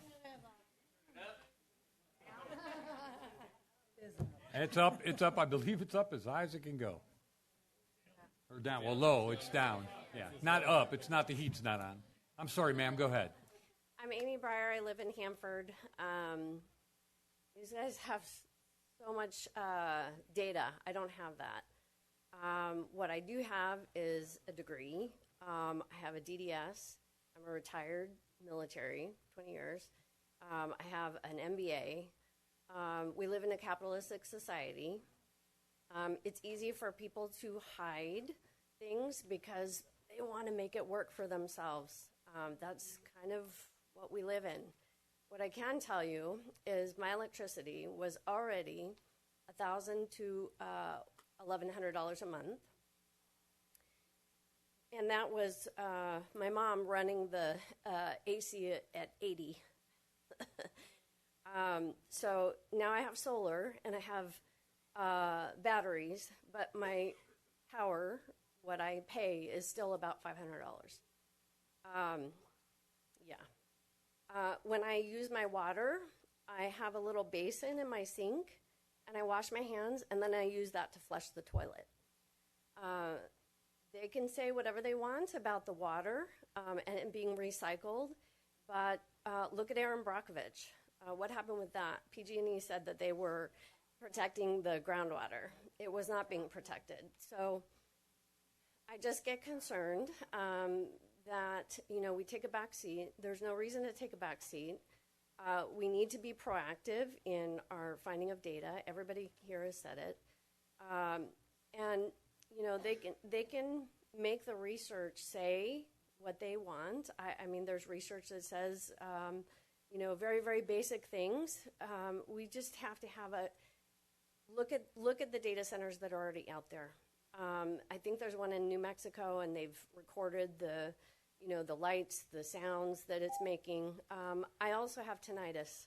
So I just think about all the animals, the cows out there, all the other animals that are out there, and even the service members that live out there in Lemoore. I've worked at Lemoore. Anyways, I'm kind of rambling. I just really beseech you to make these really, really clear that you're having these meetings. I only heard it on NPR or Hanford this morning, and that's why I'm here. Thank you. Thank you.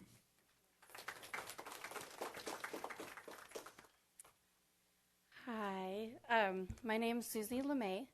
I guess technically we live in Hanford, but we're county. We're right on the other side of the airport. My mother-in-law next door is city. It's a long story. Anyway, I know you've heard a lot. I stayed for the entire fair board meeting last night because I wanted to just kind of find stuff out. And they're in trouble. They're struggling. And I am definitely not, I'm definitely against this. I was in tears yesterday. I don't want to have to move. But if we're going to do anything, we need to help them. Right now in Tulare, they were having their meeting because it's going on in Tulare as well, at the fairgrounds as we speak, or it finished. I'm not sure. It could go long. But in that, I found his name's Raul Cantano. I probably killed that. Anyway, it was how Calistoga City, they defeated Global Stack LLC, and I will share this on like Hughes News, and I'll give it to Francisco, and I'll try my best. But it steps on how they defeated Global Stack LLC, and they demanded a public master plan first. And they said that the City and Fairgrounds Board must complete a community-led master plan before entering any private corporate leases. They also said that we all need to lobby the 24th District Agriculture Association Board, which is what owns the Kings County Fair and the Tulare County Fair. And we need to go to those Board of Supervisors and to halt all negotiations until a formal public-facing master plan for the future of the fairgrounds is developed with local input. We were told last night that they can't do that, so we've got to figure out a way. They also attacked Global Stack's emergency response hub. We've got an airport right next to it. We don't need a helicopter pad.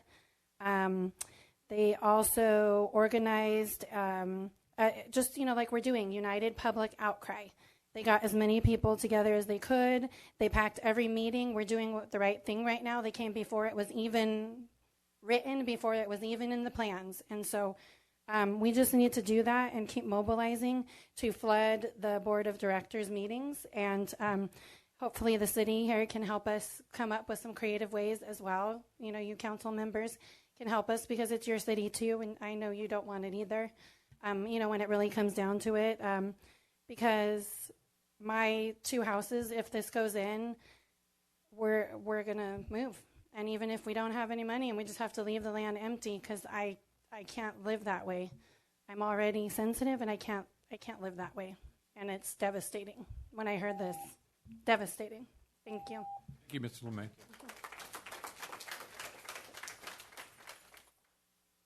Hi, my name's Lacey, and I live very close to where this data center would be.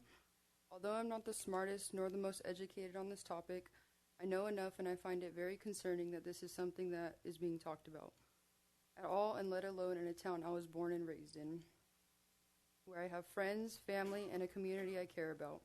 I don't have children, but I have young family members, and I worry for their future, their health, and the things that they're being taught is okay to put up with. Along with that, I worry for the animals, our pets, birds, livestock, and even insects. I worry and care about all living creatures that can and will be affected by this. I, as well as many others, do not view this as beneficial or safe for our community in any way. I believe it's a waste of time and resources, and I ask you to do anything you can to not allow this to happen. Thank you, Lacey. My name is Cheryl Berggren. I'm a citizen of 25 years plus in Hanford. I've come and gone a couple of times. My main issue is the data centers, however you want to call them. What are they collecting? Are they collecting information on us? Why do we have so many in the United States? Nobody has an answer for that. Nobody says, oh, it's just a data center. Yes, they're polluting our water. Yes, they're polluting our air. They're taking our electricity. All of that, but what are they there for? What are they putting one in Hanford for? I really don't understand. And then that you guys said you didn't have any idea they were coming, I find that kind of hard to believe. And I don't mean to be critical, but I'm just saying, how do you not know? How did they not come to you and say, oh, we're doing this on the fairgrounds? The city's involved in the fair, I think. They used to be, I don't know anymore. But I just find it really hard to believe. My sister lives in Utah with a massive one. The whole Salt Lake City has protested it, all of the same thing that we're doing here, and they still got away with it, and they're still building this massive data center. My son-in-law works out on the base. He said it's already being built. There's nothing we can do about it. And he's working out there, and he sees it every day. So for them to say it's not being built, it is. And I don't want to have to pay higher water than I already am. Every time you turn around, the water's up, the electricity gets up, the trash gets raised all the time. What, every 3 months now we're going to have to pay $39 for waste? It goes on and on and on. And frankly, I'm on Social Security and I can't afford it anymore. So look into all that too. But I think if you guys would just get together, talk to the community, talk to somebody. I called Gavin Newsom's office today. I called David Valadeo's office today and left a message. I don't know, maybe they'll answer me, maybe they're not. You know, he does that little Facebook page of what he's accomplished in Hanford or what he's accomplished in Congress. Well, maybe now. Maybe he will help us. I don't know. I'm just hoping. Thank you. Thank you. Francisco Ramirez, former mayor of Hanford. First of all, I would like to thank everybody for coming out, especially this new generation. You guys are amazing. I'm getting chills. I'm so ecstatic for you guys coming out because you understand the issues that are affecting our valley. Now, that being said, you know, some people said they're going to have more accountability to this council, and I believe that every city council should have more accountability. Eyes, instead of the flock on us, our eyes are going to be on you. That being stated, what we really have to look at is, you know, you talk about, you know, this lady just said about increase after increase for trash, for refuge, for all the in-betweens. Well, if this flock system comes here, the water increase could technically be more, only for the simple fact is that the grid is going to be bearing more. In the process, guess who's going to have to pay for it? All of us. That being said, good evening, Mayor, City Council. My comments tonight are directed to Travis Payton and Mayor Mark Karras. Both of you are running for re-election. The voters of your district deserve to know where you stand on the flock system cameras. By the way, flock data centers combined. That's it. Travis, you are running for a re-election, and you so far have nobody to run against you. That makes it more important for the voters to hear a direct and honest question from you and answer. When I supported cameras, I stood to the lines that it was only going to be for license plate reading, not for support for monitoring our citizens, capturing their surrounding areas, allowing community data to be shared or sold to third parties. These cameras should not be used only for the original intent. Our data should remain under the control of a police department, not private companies, not outside organizations, and not agencies beyond this community. We should not allow technology we should not allow technology that wasn't intended to protect us, but technology to watch over all our abiding citizens. George Orwell warned us about this kind of surveillance in 1984. Today, that warning feels less like fiction, but more of something we must act and prevent now. I'm asking both of you a simple question. Do you support keeping flock cameras on, or do you support turning them off? Your answer tonight, or your refusal to give one, will tell the voters everything they need to know this November at the voting booth. Thank you.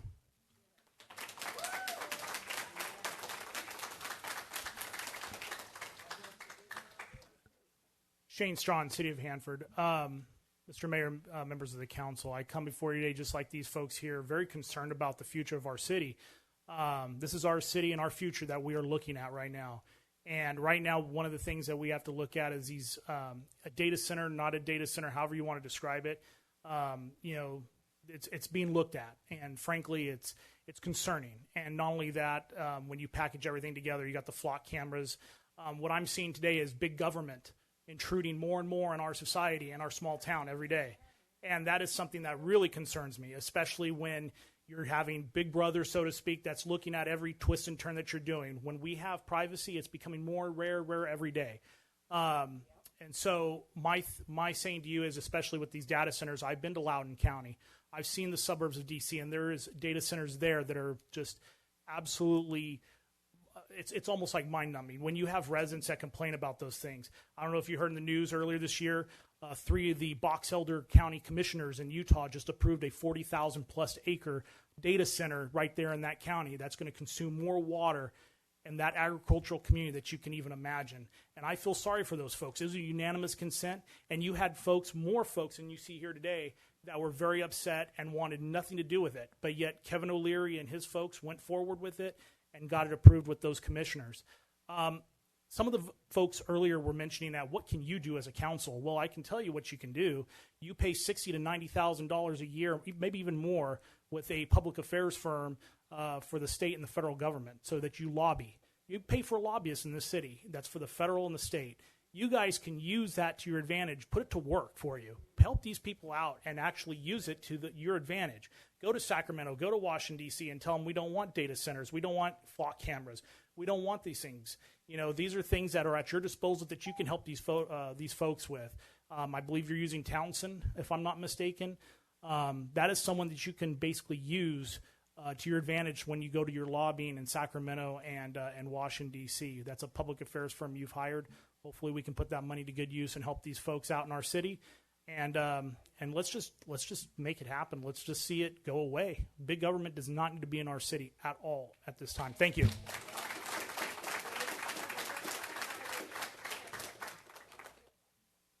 Hi, Robert Stevens. I'm from the city of Lemoore, but I was born and raised here in Hanford.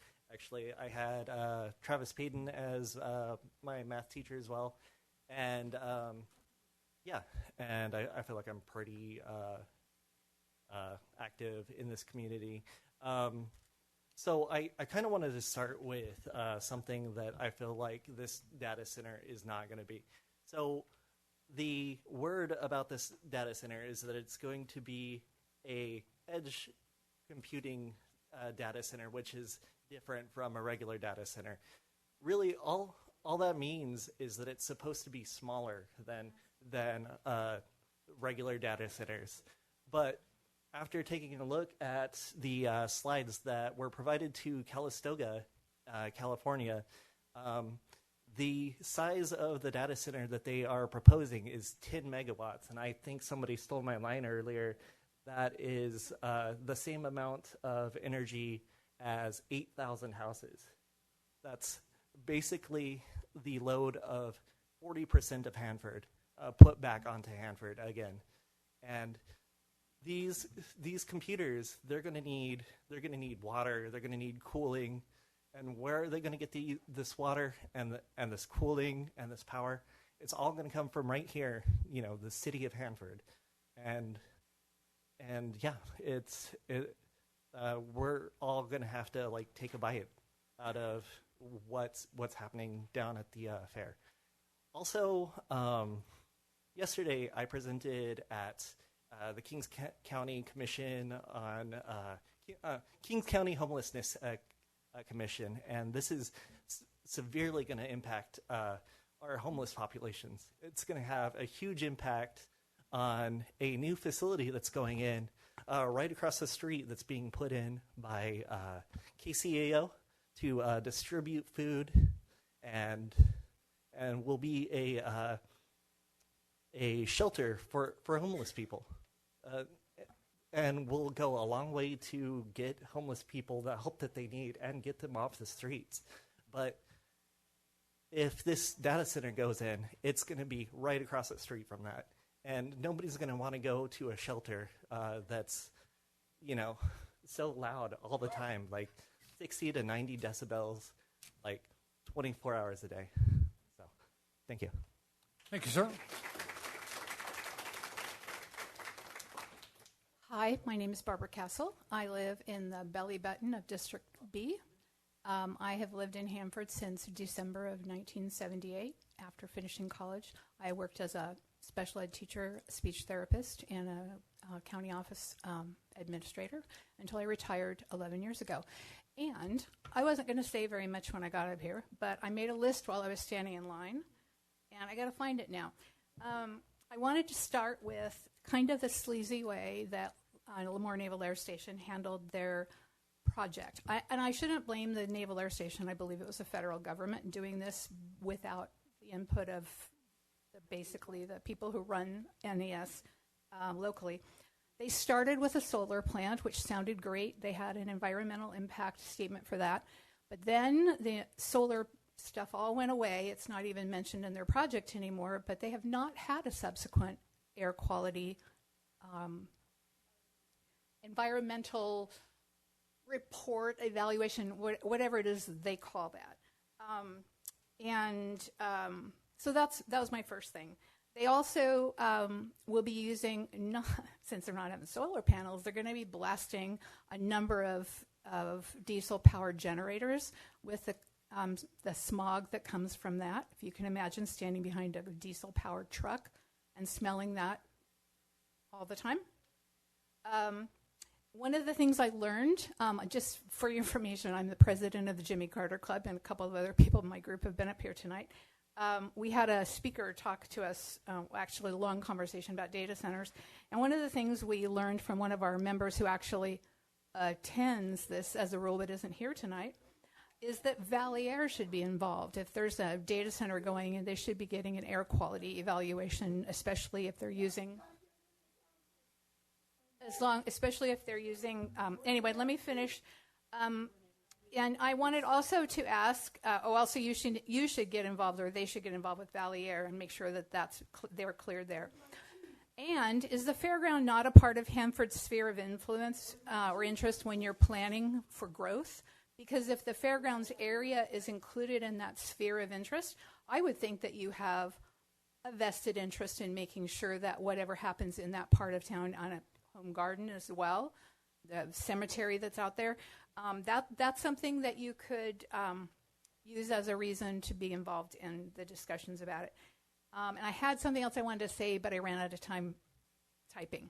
Thanks. Thank you. Hello, Council. This is Andrea. We met before. Sounds like that it's election season. You see people that you see once every 4 years showing up. Kind of interesting. I just want to bring a few points. You guys heard about the data centers, the license plate detection. I think that all these concerns should be addressed. I read your guys' policy regarding the license plate detection. They're solid. I don't see any problem with that. And as it comes down to data center, I can give you probably a little bit of a different view on that. As they are looking to build data centers left and right, something that you might be able to leverage is the capacity of bringing some more water here. Because if we have a water problem, it's really not technically for the data center, but because Sacramento just tried the faucet a long time ago. So maybe if they want to put a data center somewhere where it's fine for the citizen, they can bring some more water, release some of that. And with that, also some of those megawatts that we produce all around the Avenel area with those big solar farms that they are not going any of that to Kings County, but they all go to San Francisco. Maybe, a little bit of a trade, that'll be fair. I think that's something that you can leverage. If you want this, then just give us that. The good paying jobs are definitely something that is nice to see. Again, just want to make sure the citizens' issues or citizen concern are taken in consideration. Few things I want to bring up. Measure H, I am part of the oversight committee. I know that we've been producing data every quarter, I believe. The next meeting is going to be at the beginning of August. So if people are interested about finding out how the tax-paying money is getting spent, please come on over, because we've been doing a very good job and trying to keep tabs on what the departments were asking and how they're spending their money. And so anybody saying that this money had no string attached and they're getting spent anywhere other than what they're supposed to, they have no clue how any of that worked. So I can tell you that so far I saw maybe 2 people from the citizenship wide in the Hanford area showing up. And we had already plenty of those. And also, I do want to congratulate you guys. I think that you guys are the most open council we had in a very long time. I did appreciate your text, Nancy, the day after 4th of July. I do have to say that it's the first time I actually had a 4th of July I could enjoy. It didn't sound like a war zone. You guys did an amazing job with the 4th of July event. I know that can be better next year, and I'm looking forward to that. And I had to give you the kudos. And I think that you guys should focus on the positive stuff instead of the negative. And you have a lot of leverage. You guys will play it off. And another thing, if you guys are interested in a number, briefly close it. If you guys are interested in a number on Measure H, we'll cover what kind of the shamble the previous councils left this city and why we had to put Measure H on a ballot. Thank you, Mr. Baroni.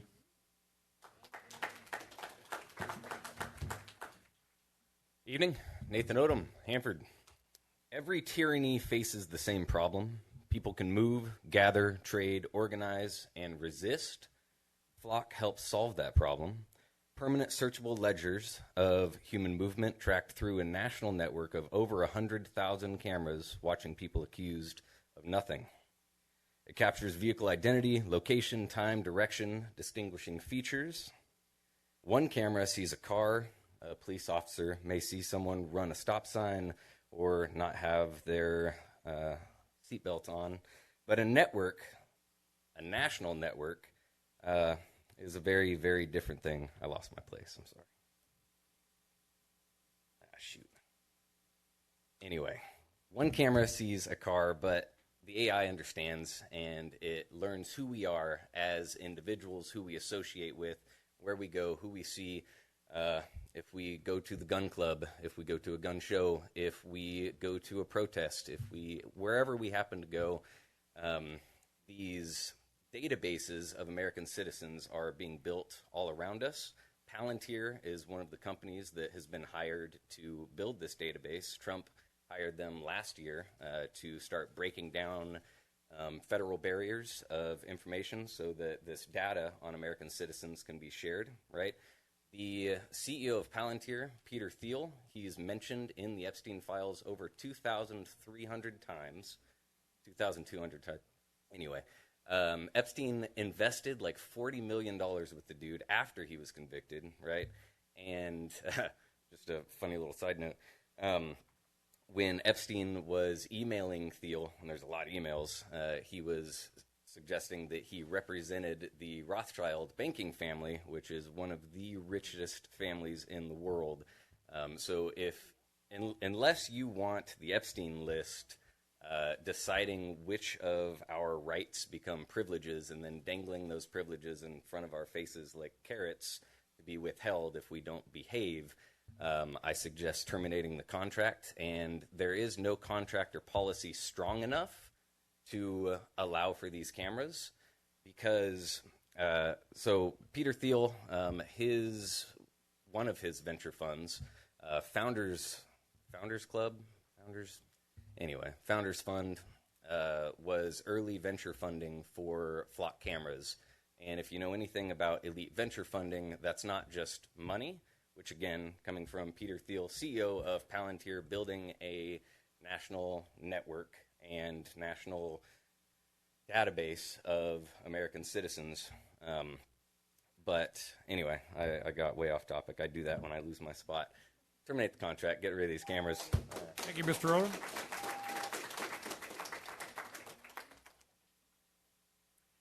Good evening. My name is Lucy Gomez, and I am a proud resident of Hanford and a former educator, former colleague of Travis Payton. And I am in awe of the human intelligence in this room.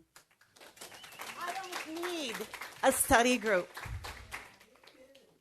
In God we trust. And we began with a blessing of protection for the people of Hanford. And yes, I trust in God, but we must trust in the people, the servants who are elected to protect the citizens who elected them. The echo of the people in this room is loud. It is solemn. It is serious. It's powerful, full of knowledge, human knowledge from experience, from observation, from consequences that impact our health And what I want is to trust in you. I don't know you. I know you, Travis. And I have faith that you will take this very seriously. And Mr. Martinez, I know that you delivered donuts to our district schools, and I always thank you for that. And I'm sure they were fat-free. Right? Okay. So given that, what I'm saying is you have power supporting you, energizing you to do what's right. We will applaud you, support you in every way we can. But what I don't want to see are excuses of legal counsel saying we can't do this. This is out of our reach. Figure it out. We are human. We are so intelligent. And as Ms. Jorgensen opened earlier, there's a coalition of other cities combating the same hardship and threats in their cities. So please, we want to trust you. Trust us too. Great evening to you. Thank you, Ms. Gomez. Esteemed council, my name is Dr. Michael Gage. I live and work in Hanford. I've been a pediatrician here for 22 years, caring for children from birth until adulthood. I am opposed to the growth of data centers in general and opposed to adding data centers here specifically. The health environment has changed dramatically during my career. When I first arrived in Hanford, I warned children about spending too much time with television and video games. Since then, the concern has grown to include teens and preteens living on social media, children having smartphones from a young age, and even toddlers carrying around their own tablets like a security blanket. While technology can benefit us all in many ways, it also has detrimental effects. Screen exposure has substantial consequences, including higher rates of depression and anxiety in teenagers, sleep disruption for all ages, and higher rates of autism and ADHD. We are currently at the mercy of the power generation and electrical grid of our local utilities. We routinely have summer temperatures in the 100s, which makes outside play for children problematic. Our outside temperatures make the Central Valley a high per capita user of electricity in order to keep reasonably comfortable. There are steep costs associated with power usage during the peak hours of the day. What will happen when we are having 10-day streaks of 110 plus degree weather and we start having rolling blackouts again to the strain of the grid? Does anyone believe for a second that a data center will have to slow or stop activities while the rest of us are having to turn up our thermostats or suffer the financial penalties or blackouts? Does anyone believe there will be a decrease in our electric bills because there is a new large power user coming online? Are they really going to be producing enough solar energy day and night to take care of their own energy needs? Data centers have been shown to put out enough heat to create heat islands. While we can only make estimates of how much it will actually increase the temperature, we know that in our already hot climate, 2 or 3 degrees or even a fraction of a degree will have a significant effect on agriculture and human activities. It changes how many days our children can play outside each summer. It affects asthma rates for children. It affects the freezes in winter that shorten the mosquito seasons or control the dormancy and production cycles of the trees and plants. When we discuss adding a data center to Kings County or in Hanford itself, naturally we must look at the pros and cons. A marginal financial benefit and the expansion of big data does not override the need to mitigate electricity and water demand, polyfluoroalkyl, the PFAS, forever chemicals release, increasing local temperature, noise and light pollution, and other economic, environmental, and health impacts. I also propose that anyone who is involved in working with or voting on flock cameras to read 1984 as a prerequisite to flock decision-making and implementation. Thank you, Dr. Gage. Rob Bentley. I had 3 minutes of comments prepared for the museum, but I'm going to shorten that to 2 minutes just to congratulate all of you for coming tonight and making your comments. And I'd like to add two of my own. First one is I'm not sure about the new policy in regards to public comment speaking. I was under the impression that we logged in and we were going to be called to the podium. That's what I read, so need some clarification on that. I heard on a podcast recently that 37% of Kings County residents voted in the June election. And I think, as our first speaker pointed out, our legislators and local leaders are to answer to us. But if only 37% of voters in Kings County show up at the polls, I think that says a lot. So we've got to be better about that, Hanford. The other comment related to that is that I know that the city of Hanford is right next door to this property. And so I know that the city council is putting a tremendous amount of investment into the airport, and I'm wondering how this might affect it. I'm also concerned about the National Weather Service adjacent there. How do they feel about it? So those are things that I think should be investigated. Okay, now on to the good stuff. The museum had their car show on June 6th. We had 3,600 visitors who came to downtown Hanford for the event. We had a ton of cars and trucks and bicycles. And this show is growing to be one of the larger community events in Hanford and Kings County, and one of the more popular shows in the Central Valley. So thank you for your support. Everybody can mark your calendars for June 5th, 2027 for our next event. As far as the museum goes, Part 1 concluded this past Sunday of building Kings County, and hundreds of visitors came to see the displays on the origins of Kings County and its communities. And Part 2 opens up on September 19th, and it's going to feature industry, iconic restaurants, churches, banks, media, impacts of highways, fraternal organizations, and much more. So thank you very much, City, for your cooperation in this exhibition, and thank you to all of our donors who have helped make this such a special museum for the community. And finally, the time capsule in front of the police station. We opened that back on July 9th, and the Carnegie Museum of Kings County is going to open up for a 1-week only run of the time capsule contents. So that'll be August 10th through the 15th. Admission is absolutely free. We've got special hours, and rather than take the time to read the hours to you, I'm just going to refer you to our website, carnegiemuseumofkingscounty.org. It's also been posted on social media. We're going to have lots and lots of artifacts. And we just finished digitizing the cassette tapes, and we were listening to radio personalities such as George Eddy and Dean Johnson, and our mayor at the time, Bob Hill, who made a prediction for 2026. But you're going to have to come to the museum to listen to how spot on he was. So thank you very much for your time. Thank you, Mr. Bentley. And Mr. Bentley, just to clarify it regarding SB 707, which is the online public comment now, we're going to do the in-person public comment first, and then once in-person public comment is wrapped up, then we will go to those that have registered online. Hi, my name is Michaela. I'm a resident of Hanford. This is going to be a little bit repetitive, but I just think it's important to say. I speak today as a concerned citizen who wants better for this community. We deserve better. Data centers are cancer to humanity. This sounds so extreme, but it's the truth. If we allow this cancer into our town, it will have catastrophic, irreversible consequences. Data centers have been causing hearing loss and polluting the environment. Do we not have enough respiratory and health issues yet? They've been shown to raise local temperatures by up to 10 degrees. Is it not already hot enough? They take money and water from our people and our home. Has survival not been hard enough yet? Nothing is more important than the safety and well-being of the people. Following that thought, flock cameras are a threat to our freedom and safety.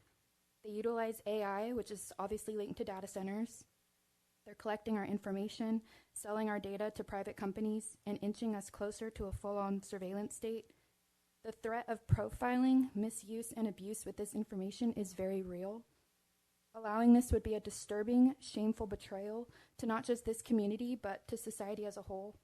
We care about the future of this town and the future of this land. We will not go away, and we will continue to speak up and stand up for what is right. Thank you. Thank you, Michaela.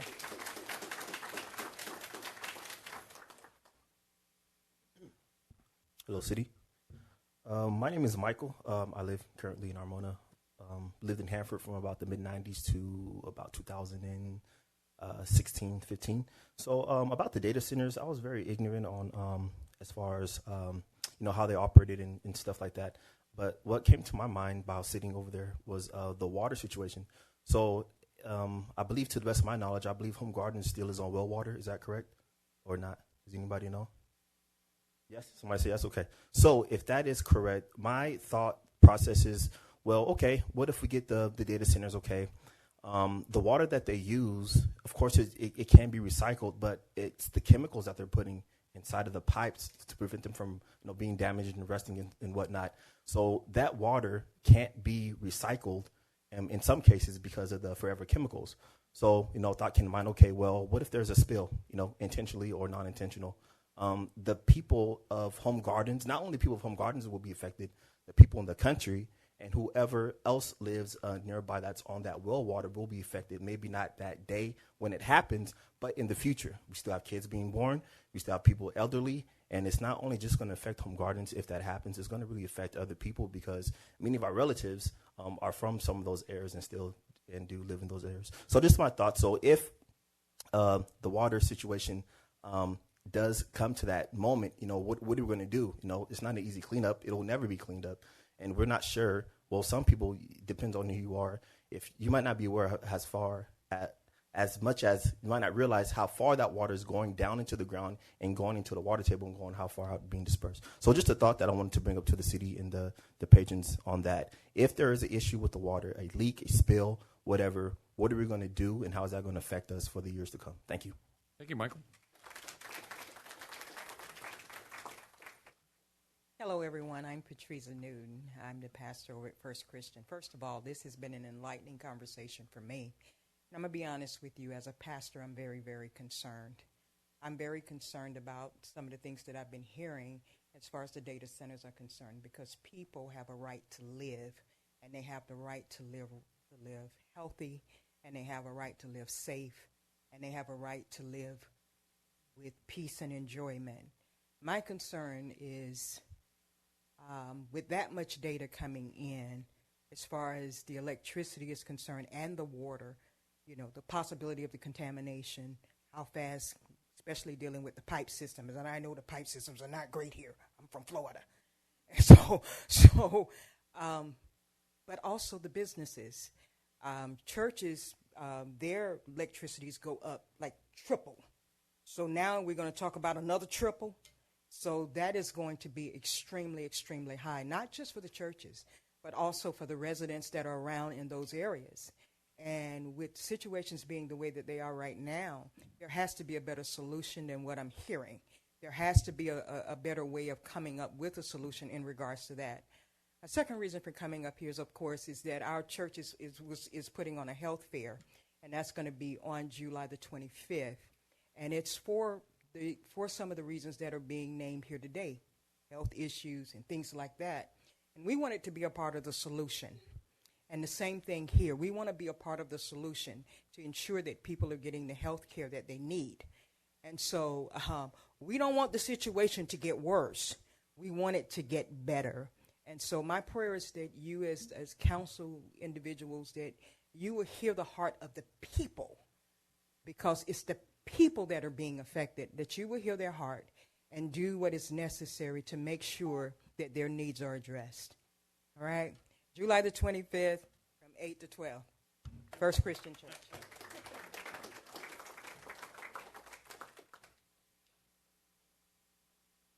Hi, my name is Audrey Soria. I am a member of the community. I grew up in Hanford. All my, family were born here and everything. So the proposed data center or edge cutting computing that's being proposed at the King's Fairgrounds is very heart, like my heart is like pounding at the thought of all of this. And everyone has so many amazing points already said, and I don't want to say them again because we've heard it and I will probably lose my thought trying to speak it. But I just want to take this time to speak to everyone here and everyone up here that we should all just continue to do our research, because what's going on is terrible. And if, everyone here, some of us, most of us have barely heard about this, that it's going on, in our backyard. So I want to encourage everyone to continue doing their research on Global Stack LLC, on the King's Fairgrounds, on data centers in general and edge cutting, because they want to, Global Stack LLC is saying that they want to build a center of edge cutting computers that are going to be used for resilient security measures or something like that. I'm losing my train of thought. But if we just continue to do our research, everyone please tell your neighbors, tell your family, tell your friends that this is going on, because I already forgot the name of the place, Saratoga, I believe that's how you pronounce it. What is it? Calistoga, thank you. Calistoga stopped Global Stack LLC from coming into their backyards just by community rallying against them, community speaking out towards this. They decided to put a stop to it because of the backlash from the community. So if we can all come together, get everyone in Lemoore, Hanford, Avenel, everywhere, because this is really, damaging to our environment, to our community, to our livestock, to our health. So, thank you. Thank you.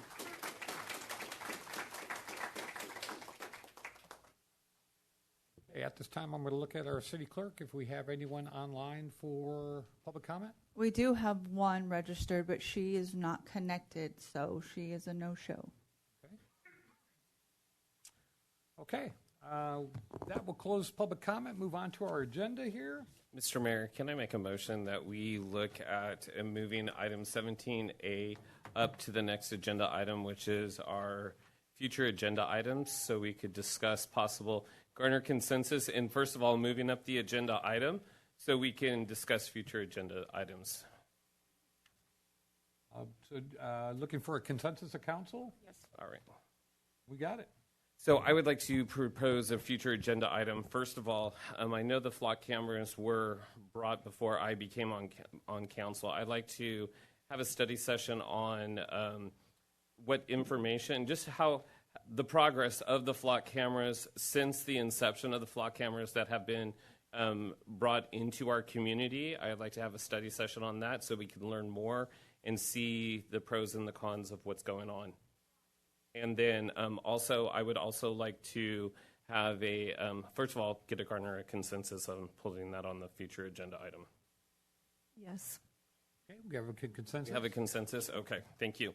Also, Mr. Mayor, I'd like to get a consensus of what, I want to quote Silva, who said, what can we do? We need to look at what we can do, think outside the box when it comes to data center policy, future policy. What could we do? I know that we are adjacent to a state-owned land of the King's Fair properties, but there are residents of the city of Hanford that will be affected just because it's not our property. What can we do as a city? And so I'd like to have a study session on that as well, so we can look into what we can do, and so we could have those conversations, that we could think outside the box, and how we can potentially see if there's policy that we can propose that would possibly prevent any type of data center in the city of Hanford.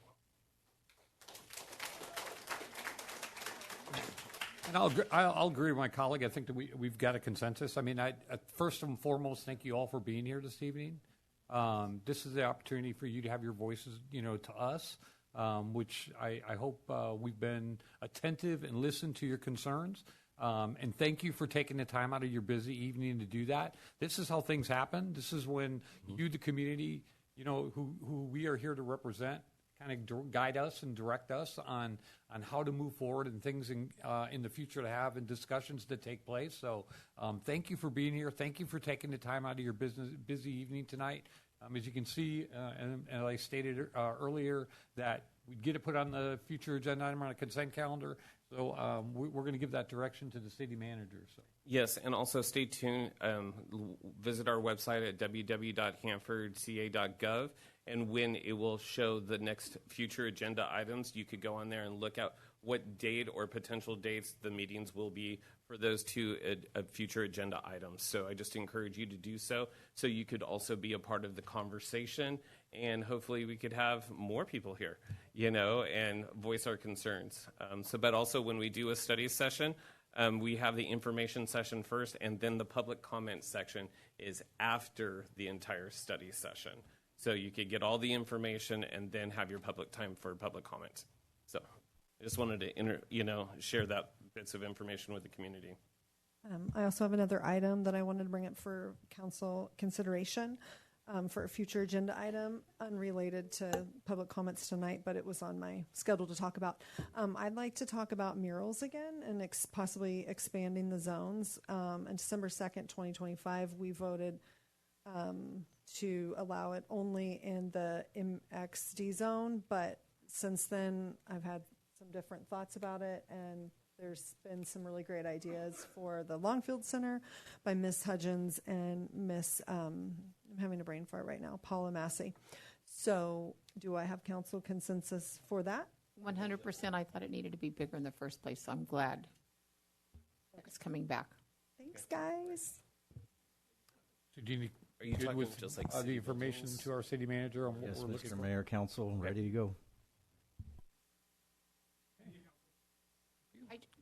Real fast, I just want to say one thing. I saw a lot of faces here that I know, and I really appreciate you guys taking the time out of your schedule. There's a lot of information that I know from me, and I'm sure probably the rest of the council, that we got a lot of information from you, from the research that you guys have done, and we really do appreciate it. But understand, we are working together because we care about the city. We really do, and we appreciate you. I know I took about 3.5 pages of notes from everything and maybe that's the teacher in me, but I also like seeing former students and former colleagues as well, just coming up and participating in this process. And it's very important for us to have this conversation. I know that, Mrs. Jorgensen, who spoke on the GWF plant, I remember when I was a young kid, my father was fighting against the GWF plant. And I think that was my first introduction into them wanting to bring a coal burning plant into the city of Hanford. And I think we have a much clearer air now than what we would have had 40 some plus years ago if we did have that GWF plant. And so it just brought back a lot of memories. And thank you so much for coming here and this evening. One thing that I would like to see if we could possibly do is have it to where Brian has a page that people could take and get him information regarding a lot of the things that was mentioned. If it could be done to where information could be put on there so that we could take and do the research on it, or the research could be done on some of the stuff, so that by taking and doing that, I mean, and not I don't want it to be something where people are pouncing or trying to take and do that. It needs to be something positive, that we're all working together to pull together the information to help us all to take and fight it, because I don't want it. Is that just the data center? I'm talking about only the data center is what I was referring to. I think we have it on the future agenda item. No, but I mean, if we they can't submit, discuss that this evening. no, I understand that. What I'm saying is, if information that they have, if they provide it to Brian, then the research could be done by the city or whatever for the study session, or whenever we have it. Anyway, that's my thought. Okay. All right. So, Mr. Mayor. I just want to take this opportunity to thank everyone for taking the time to express your concerns and your views here at our council chambers. And I just want to thank you so much for being a part of our government. Thank you. And thank you for your patience with the heat of so many people in the room as well, because I know our AC is down as low as it could go. Okay, so we're moving on our agenda to our consent calendar. Consent calendar items are considered routine and will be enacted in one motion. There will be no separate discussion on these matters unless a request is made, and then the item will be removed from the consent calendar to be discussed and voted upon a separate motion. Council, I'm requesting item L to be pulled. Mr. Mayor, I'd like to pull item E and F and L, item L. L is, yes. Mr. Mayor, I'd like to make a motion to approve the consent calendar items A through R, omitting E, F, and the letter L. I'll second that. Motion by Councilman Page, second by Vice Mayor Howes. Any discussion? Madam Clerk, roll call, please.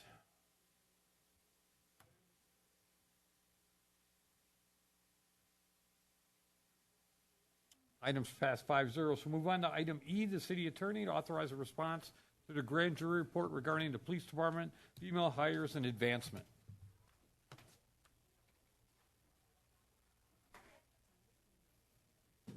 Councilmember Martinez.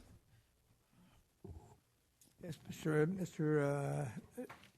Tavares, I'd just like an explanation as to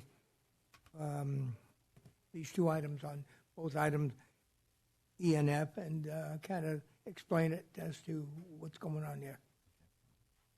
So, Mayor, if I may, Councilmember Martinez, so the grand jury is tasked into investigating items that it believes are worthy of its attention.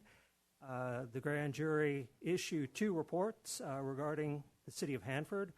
One was regarding the PD's hiring practices and advancement practices. A second report included a recommendation for the city to construct something like a marquee sign in Civic Park. So in accordance with the penal code, which requires the city to respond to grand jury reports, my office worked with city staff in putting together the two responses that appear in your agenda packet.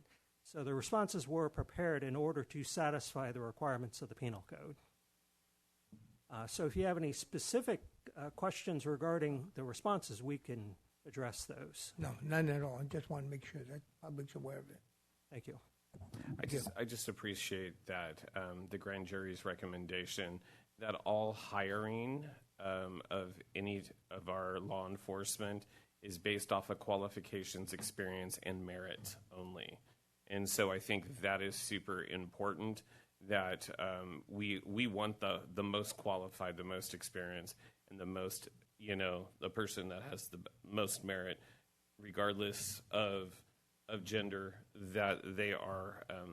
So I appreciate their suggestion and their recommendation.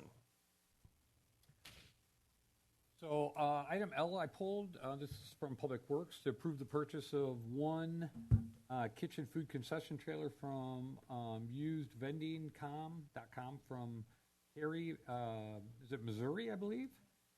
For the amount of $71,444 and the additional appropriation of $44,945 from the ACO or Community Capital Outlay Fund. Staff, I have no questions for you, so I'll take the burden from you there. If you'd like to stand there, you're more than welcome to listen. This is more a conversation I wanted to have with council. So as part of this proposal or this consent calendar item, there were 3, 4, 5, I believe 6 different options. Let me make sure. I believe there's 6 different options for trailers for us to look at. And as I was going through the, all the options and all the amenities and everything that come along with it, I know the one that staff presented to us was a used trailer, a used concession trailer. As I went down through these, I just thought, or I'd like to have the council's discussion regarding trailer 056V3, which is $84,530.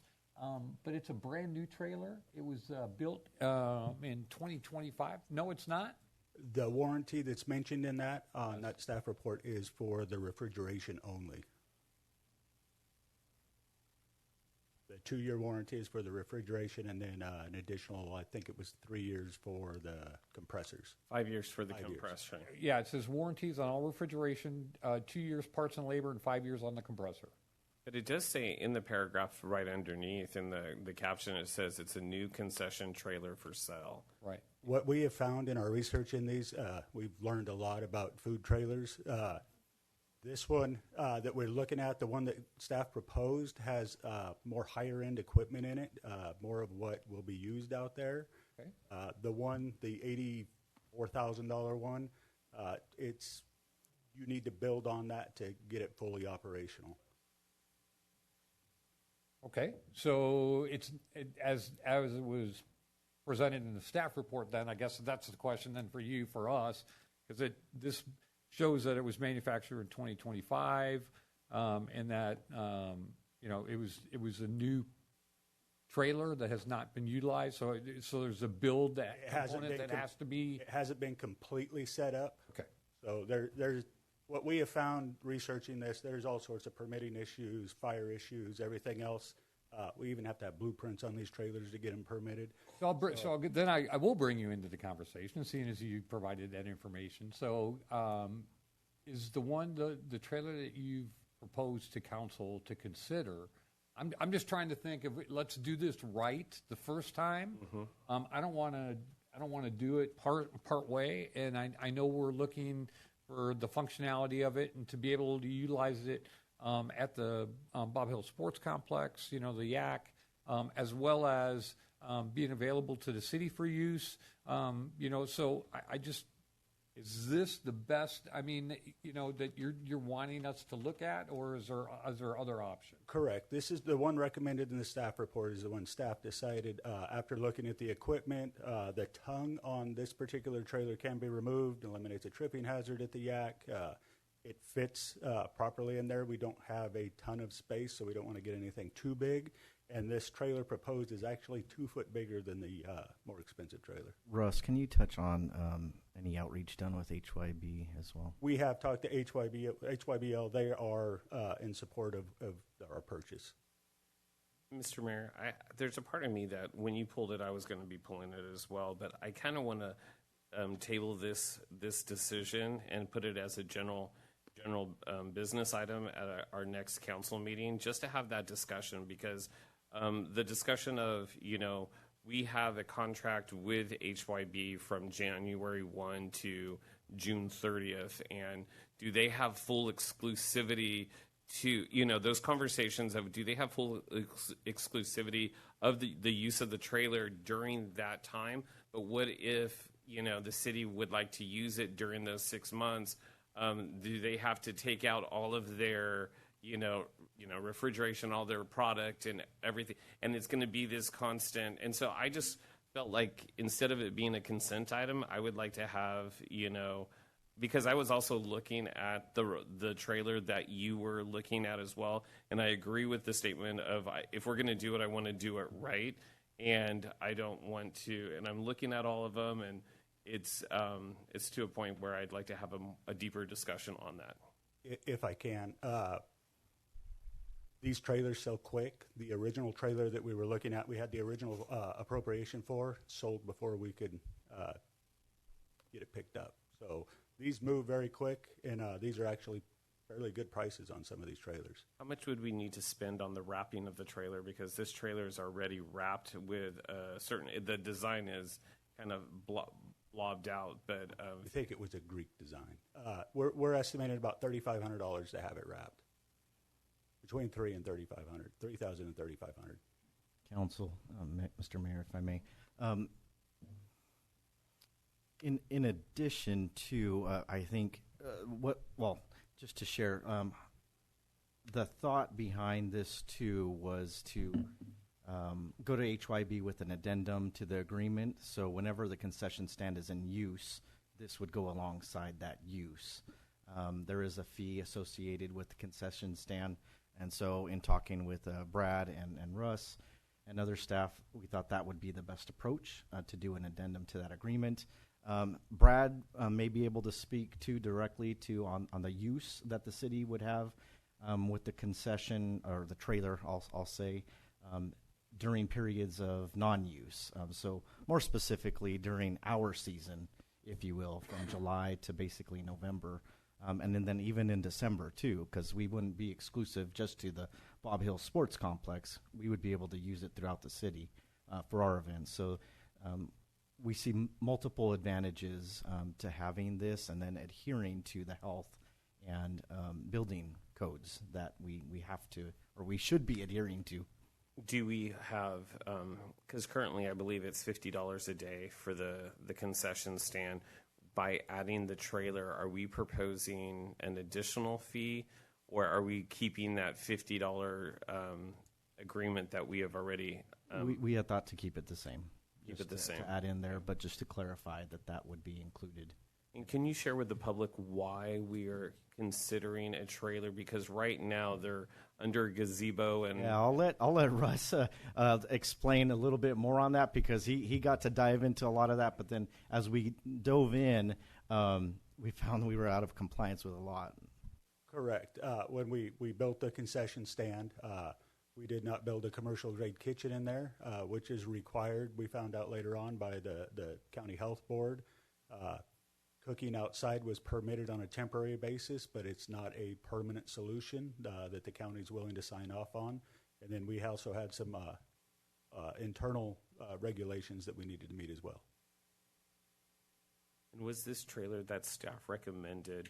Did HYB see the choices of the trailers, and did they concur with you that they were in agreement that this was a trailer that they would like to see for baseball, and their 6-month use of this trailer, and it would kind of suit what needs they need in their concessions that they offer? The original trailer that we had proposed for purchase, they had signed off on. They were in agreement on that purchase. This trailer is actually more suited, better outfitted than the previous trailer. But did they agree to this trailer as well? I'll let Mr. Yes, answer that one. Okay. Good evening. Good evening, Mayor, fellow councilmen. The board did agree to the trailer. Unfortunately, the original 2 that we were looking at both sold before we could even get it on council's agenda. They do like the trailer idea. The concessionaire was pro-trailer. Their thoughts is that they would like to get the trailer and see if they could fundraise to possibly build a structure out there, a more permanent thing in the future, but they would be willing to use the trailer and see what they could do fundraising-wise for the future. Does the trailer have air conditioning? It does have air. That was one of the specs that we required on it. I think we should trust that staff knows what they're doing with this trailer. And the main thing is, like, the way it stands right now, they can't serve any fried foods out there. And being somebody who spent a lot of time out there, those are big hits out there, the fried foods. So I feel like food trucks are very popular, and they're coveted. So, and especially when you're buying something used, I think we need to trust staff in this. They have worked with HYB, and the main thing is HYB wants a kitchen that they can do the fried foods in, which this would provide. So I think we need to trust staff on this one. How do we get it here? Is the price including that? So this one's actually in Santa Maria, and we can drive there and pick it up. Okay, and the extra, roughly $44,000 that it says from accumulated capital outlay, is that to take and do anything else to it, or what? So that is for the overage. We originally had $30,000 budgeted, and so that is for the purchase, the wrapping, and then for any licensing or fees that we will incur to transfer the title into the city's name. Okay, thank you. So basically, does that include anything, any upgrades or anything that we need to take and do to the trailer to take and make it what we want it to be? So in speaking with the broker that we're dealing with, this is a very good trailer in very good condition. And so we don't see any major needs with that. It would be more of, tying in the sewer, water hose, things like that, and some power upgrades out there. But other than that, there would be nothing more. And we have a junction box there already, so it's just a matter of pulling wire to get the proper amperage. With the way that sometimes trailers get stolen, do you guys have a way to secure it very good out there? So we would put this on jack stands, remove the wheels, also remove the hitch. That's an option on this trailer. And that was one of the concerns with the board, that it would look kind of chintzy, for lack of better words. But in talking with them, we would put a skirt around the bottom, kind of dress it up to make it look more of like a permanent thing during the season. But that is something that we've talked about to make it where it was not easily stolen. Not a target. Yeah. Okay. How many people could we fit in this trailer? I believe it says food service. I believe it says it's 4 to 5. Okay. Could fit in there while preparing. Okay. Yeah. Okay. Thank you. Well, thank you all the staff for the information. So Yeah, I appreciate it. I'll make a motion that we accept items E, F, and L. I'll second that motion. A motion and a second. Any discussion? Madam Clerk. I am going to do a roll call vote because that was 3 items. Councilmember Martinez. You want to do each one individually? No, this is faster. Okay. Councilmember Martinez. Councilmember Reagan. Yes. Councilmember Payton. Yes. Vice Mayor House. Yes. And Mayor Karas. Yes. So all items on the consent calendar have been approved. All right. Next, we're going to be moving on to our public hearing segment of the night.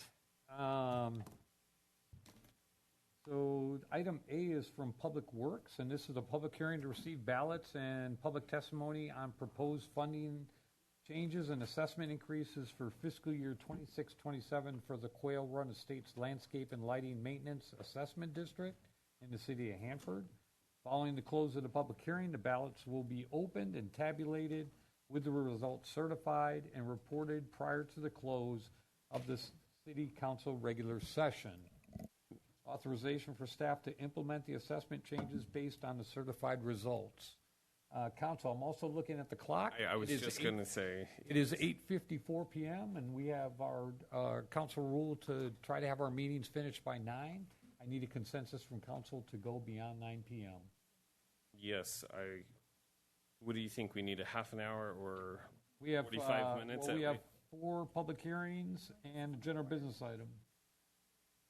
I would make a motion to go until 10 o'clock before, if we finish earlier. Yeah, we don't, just a consensus. Do we? It's a consensus to move forward. Okay. Okay, looks like we have the consensus to proceed to 10 o'clock.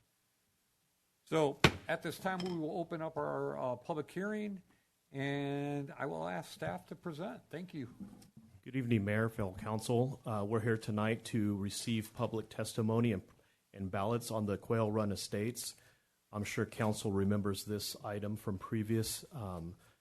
So a little background on the Quail Run Estates subdivision. It was originally established and approved by City Council in 1994 and was completed over 5 construction phases, bringing the total lots to 272. The original maintenance assessment was $37 per lot and was later increased to the current $59 in 2008. Quail Run was also balloted in 2021 for an increase to the assessment, and that failed to receive the majority vote, and we're here tonight again to reballot this district. And then why are we here? We're here to receive the ballots and public testimony on proposed funding changes, assessment increases for 26-27 of the Quail Run Estates Landscape and Lighting Maintenance Assessment District in the city of Hanford. Following close of public hearing, ballots will be opened and tabulated with results certified and reported prior to the close of the city council regular session, authorizing staff to implement assessment changes based on the certified results.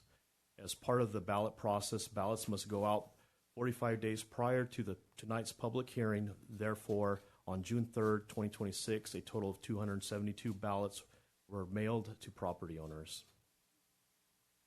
And then this is some of the community outreach that we've done in the past, and I'm sure council remembers the February 4th. We did this whole ballot process, and unfortunately it failed at that time. We received a lot of community outcry from residents and property owners in the district. And so this is a little timeline on that. Originally, it failed 42 yeses to 55 noes. After that, we received a lot of the public outcry. On May 13th, property owners within the Quail Run Estates District presented Councilman Payton with a community-driven petition containing signatures from the majority of the parcels in the Quail Run Estates District. City staff were able to verify those petitions containing 139 of the 272 property owners reaching the majority threshold. On May 19th, 2026, Council reached consensus to bring the Quail Run Estates reballoting back to a future meeting for discussion, and that's why we're here tonight. So on June 3rd, we mailed out the 272 ballots. We actually had a lot of public outcry after that, asking questions. Some property owners that were new property owners brought in their deed and things like that to show that they were indeed the property owners to get a ballot. So staff has invested a lot of time, and we're hopeful that it will pass tonight. And with that, we're asking council take the following actions: conduct a public hearing to receive ballots and public testimony on the proposed funding changes, amendment and assessment increases for the maintenance of balloted Quail Run Estates Landscape and Lighting Maintenance Assessment District. Direct staff to open and tabulate ballots and to certify the results. And 3, with a majority that approved changes, direct staff to implement those proposed changes. Authorize the placing of the increased assessment amount on the 26-27 property tax roll. And then this is the recommended motion.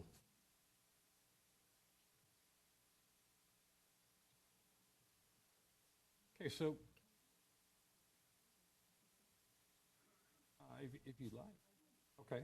All right. So I have a request from a council member to take a brief recess. So we'll take a 10-minute recess and come back at 9:10. All right.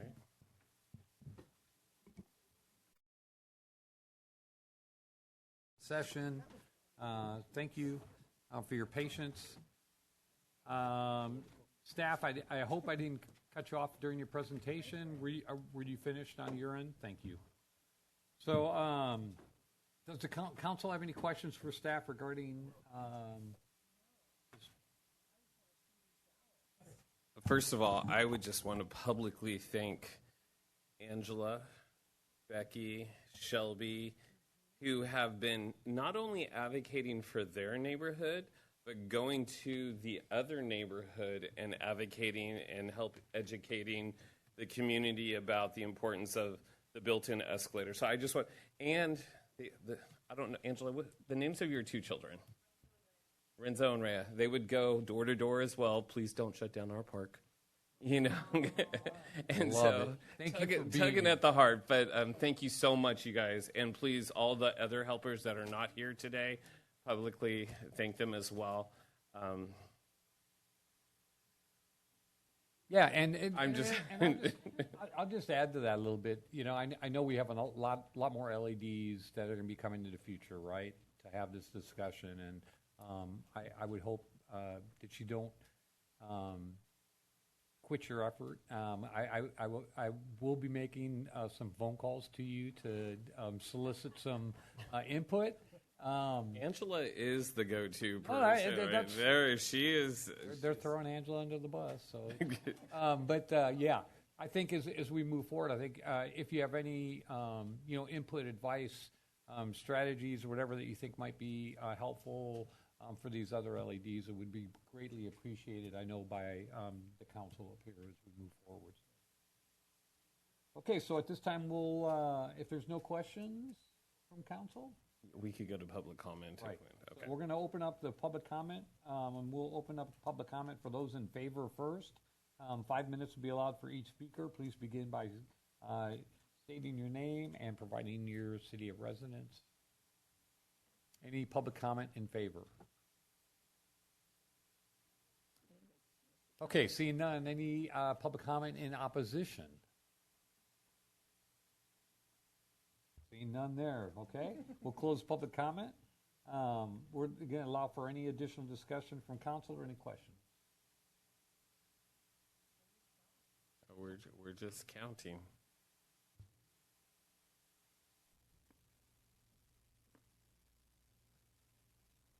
You have your Facebook post ready to go for the to announce. They even created a Facebook group just for the neighborhood.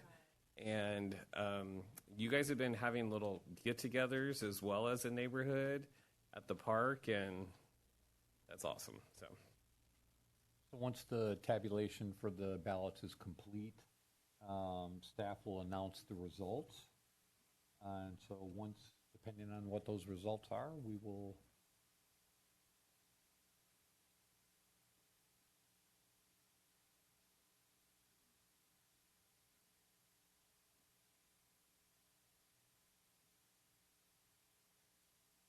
you have Jeopardy music or something that we can play it on the phone?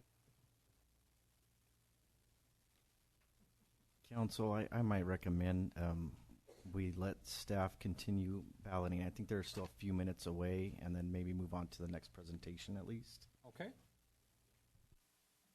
So we'll keep the ballot counting in process, and we'll suspend that portion of it. We'll move on to our item B, which is Public Works, and this is the public hearing to receive ballots and public testimony on proposed funding changes and assessment increases for fiscal year 26-27 for the Portofino Landscape and Lighting Maintenance Assessment District in the city of Hanford. Following the close of the public hearing, the ballots will be opened and tabulated with the results certified and reported prior to the close of the regular city council meeting. Authorization for staff to implement the assessment changes based on the certified results.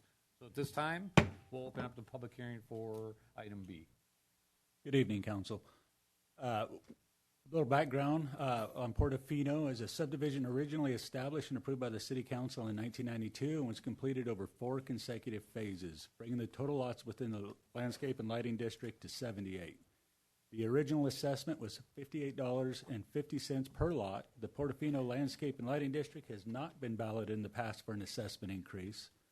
The district maintenance has been eliminated to reduce expenditures and reduce the budget deficit. Staff is presenting a ballot measure to increase the maintenance assessment to the property owners within the Portofino Landscape and Lighting District to restore maintenance and update aged landscaping and irrigation. We're here today to receive ballots and public testimony on proposed funding changes and increases for 26-27 for the Portofino Landscape and Lighting District in the city of Hanford. Following the close of public hearings, ballots will be counted, tabulated, and results certified and reported prior to the close of City Council regular session. Authorizing staff to implement assessment changes based on the certified results. As part of the balloting process, ballots must go out within 45 days prior to tonight's public hearing. Therefore, March 24th, a total of 78 ballots were mailed to the property owners. A little on our community outreach. June 3rd, we mailed 78 corrected ballots. We did have a typo in the original balloting, so we had to reballot them. They were mailed out June 3rd. Saturday, April 18th, city staff conducted a community meeting at Portofino. There was no attendance from the residents or property owners at this meeting. We were prepared to answer questions, provide information on how the assessments worked, where the money went to, and what was provided. We also sent out a series of 3 postcards to property owners with information on the balloting process, important dates, and a QR code to register for the community meeting. So tonight we're here. Staff recommends the City Council take the following actions. Conduct a public hearing to receive ballots and public testimony on the proposed funding changes, amendment, and assessment increases for the maintenance of balloted Portofino Landscape and Lighting Assessment District.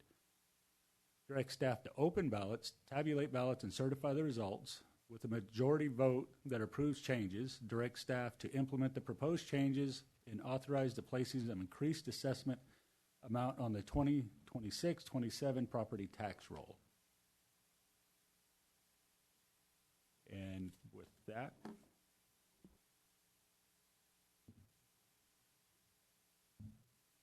thank you, Mr. Sterling. So at this time, I'll ask staff to begin the opening and sorting of ballots, and I'll defer to council to see if they have any questions or comments.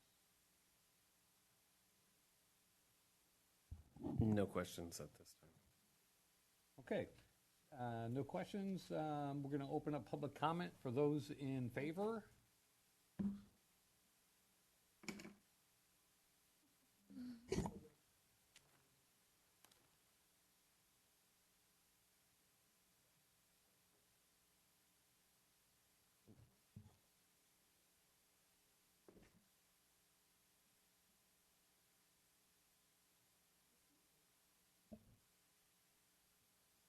Good evening, ladies and gentlemen. The beautiful city council. I don't know who I'm going to run against, but we got to change our ways. I didn't come and talk earlier because I don't want to have an insurrection like they did in the White House. Mr. Barr, this is a public comment strictly related to the Portofino Landscape Assessment District. Can you give me a quick brief, because I don't know what that is. What is that regarding? So are you a resident of the Portofino area? Where is that at? So I will take that as I don't think so. It's 10th Avenue by Highway 43. Nope. I'm 10th Avenue between Iona and Idaho. That's not part of the area. No, that is not the port. Okay. I'm sorry, this public comment Forget it. only for that. So we'll end right there. Thank you. Thank you. I'll speak later.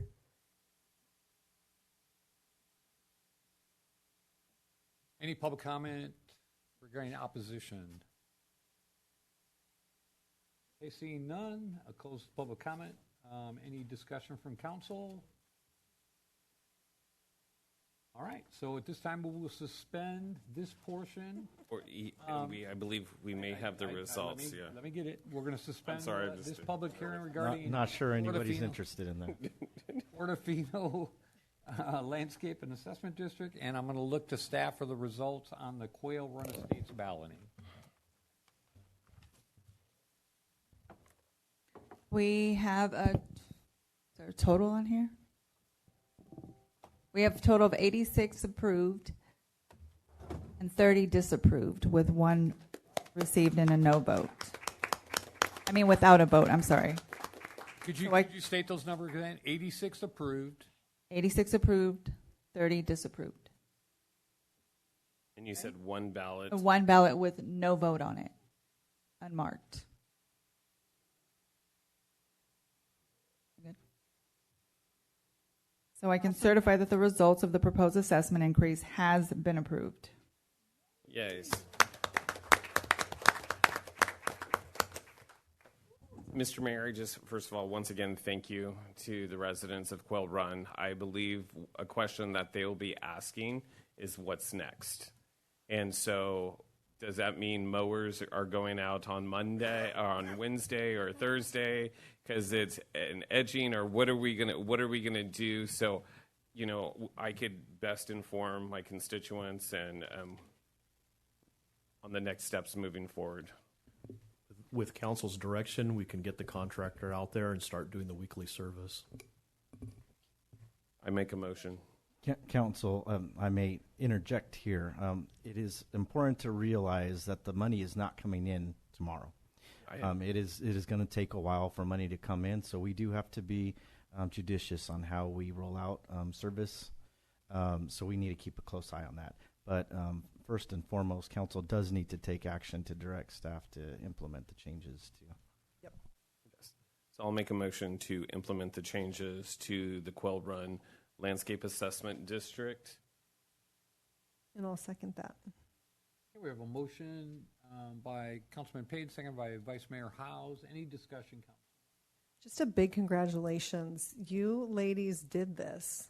Like, it is your hard work. So I'm just so happy for you all, and kudos, like, hats off. And I want to agree, like what our city manager says, that unfortunately the flower beds are not going to have flowers immediately. One, you don't want to plant flowers in this heat, you know, and hopefully we can get something when the temperatures cool down and all of that. So make sure, you know, we can kind of inform the constituents of that. You know, council has directed staff to move forward with the contracted services and getting the clean, and the water's not going to be shut off, and the bushes are going to be trimmed, and all of that. But when it comes to the beautification, hopefully we're hoping that when will the assessment take place? I know it's an agenda item C, but when does that naturally take place? So we have to have it submitted to the county by August 10th, and then we won't see that funding until the end of the year. Okay. The tax roll. Okay. And the tax roll is done. Mm-hmm. We can get that I information. think you guys need to do a block party. Yes. You ladies deserve a nice icy margarita. And if you want to invite council, we can we could join you with water or something. Yeah. I'm starting the vote. So we're starting to vote, yes.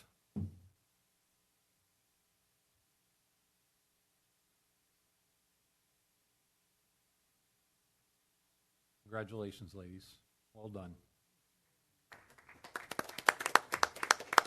So I will, at this time, reopen item B. Have the ballots been tabulated for item B? Okay. So, Madam Clerk?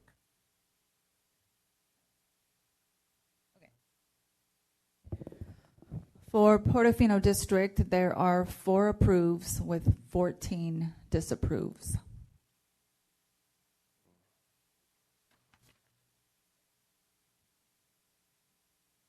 So I can certify that the results of the proposed assessment increase has not been approved. Thank you.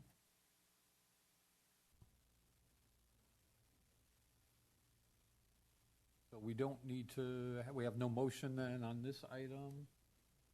Balloting has failed. Okay, we'll move on to. Well, maybe the question be for staff. So it's just for the record, what transpires now for Portofino?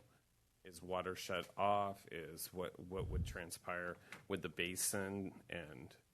The water is currently at a minimal, just to try and support tree health, and we would continue to do minimal service to eliminate any hazards or safety concerns out there. Unfortunately, this district doesn't have a neighborhood park. It doesn't have a park. It's just the landscape along Fargo Avenue.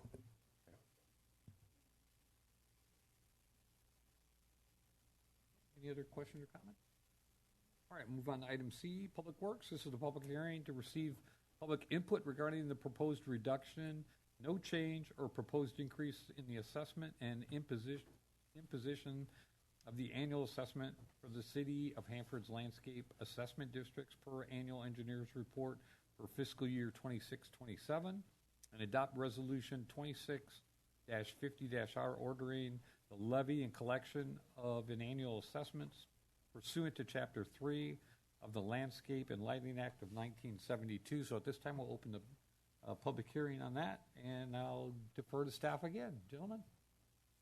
Good evening, Council. I'd like to give a brief overview of our landscape and lighting districts. We have 44 total landscape and lighting districts throughout the city of Hanford. 28 of those have a CPI index that we can increase their assessment by 3%, and this is based off of the CPI index that we receive from December of 2025. 14 of these landscape and lighting districts will not be increased, and 6 of these LEDs were balloted, with 4 receiving a majority protest, and we've seen the results of the other 2 tonight. Unfortunately, we were hoping to have the final 2 pass, but we're happy that we got the 1.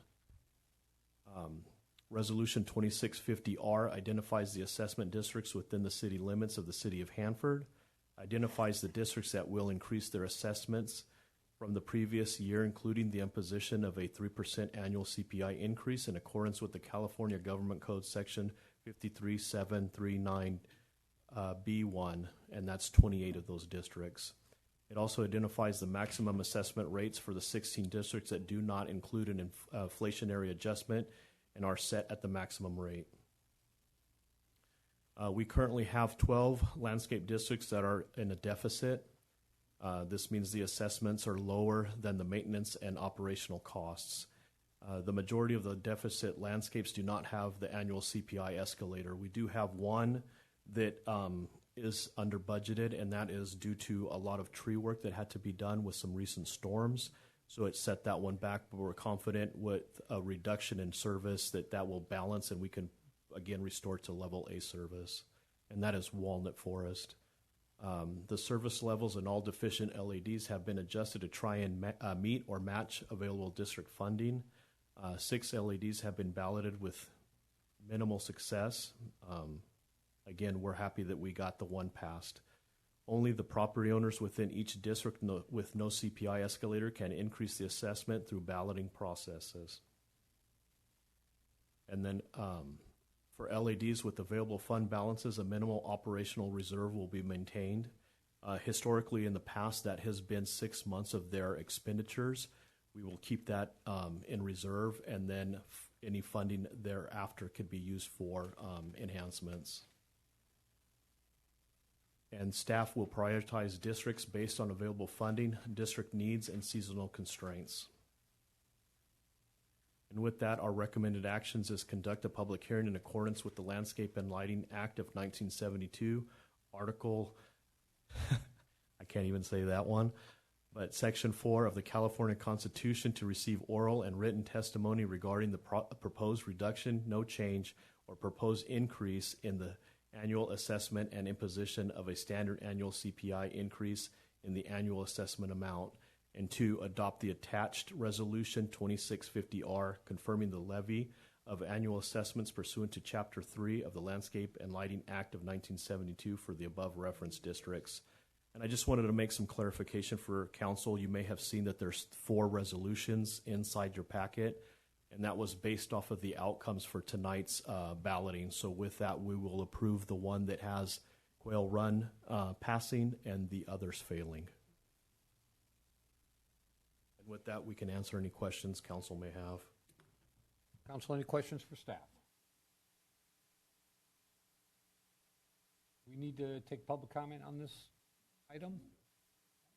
So we'll open up the public comment for those in favor. Seeing none, we'll go to public comment for those in opposition. Okay, seeing none. Council, any questions or comments? I guess it's just the only comment that I have is, when we did our study session with AB 1572 and how it's going to affect the landscape assessment district, my concern is getting that information out to the community or those LADs of what is going to be transpiring down the line, because where you see grass, you're not going to see grass. Where you see trees, we will do our best to keep the trees, and that doesn't go with shrubs or anything like that from what we were talking with AB 1572.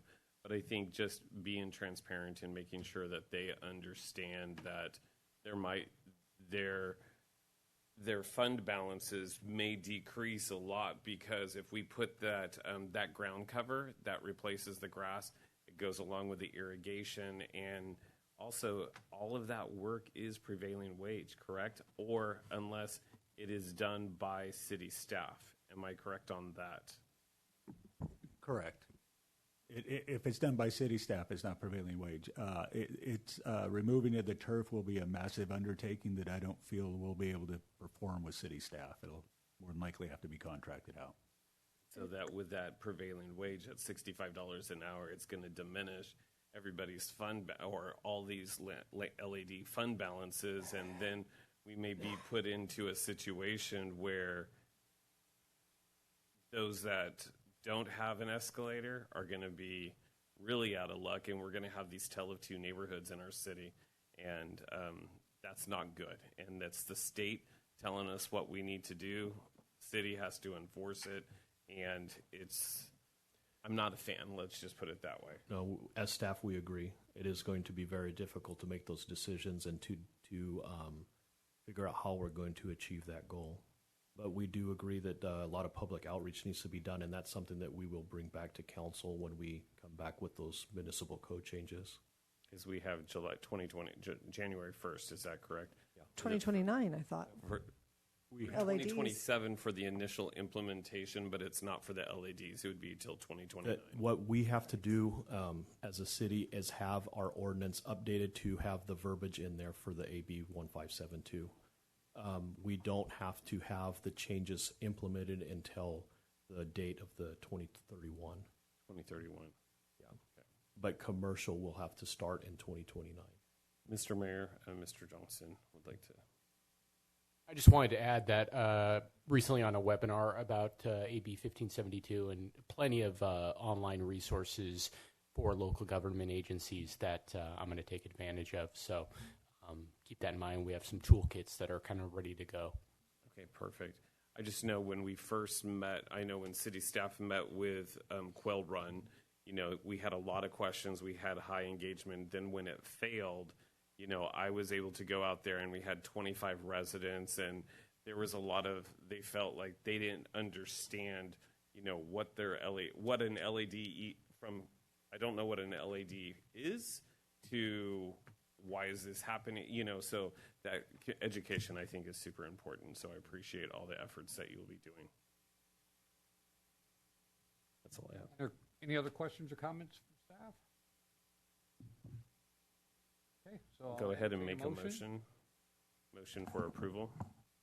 We got a motion by Councilman Payton to approve as presented by staff. I'll second it. Second by Vice Mayor Howes. Madam Clerk.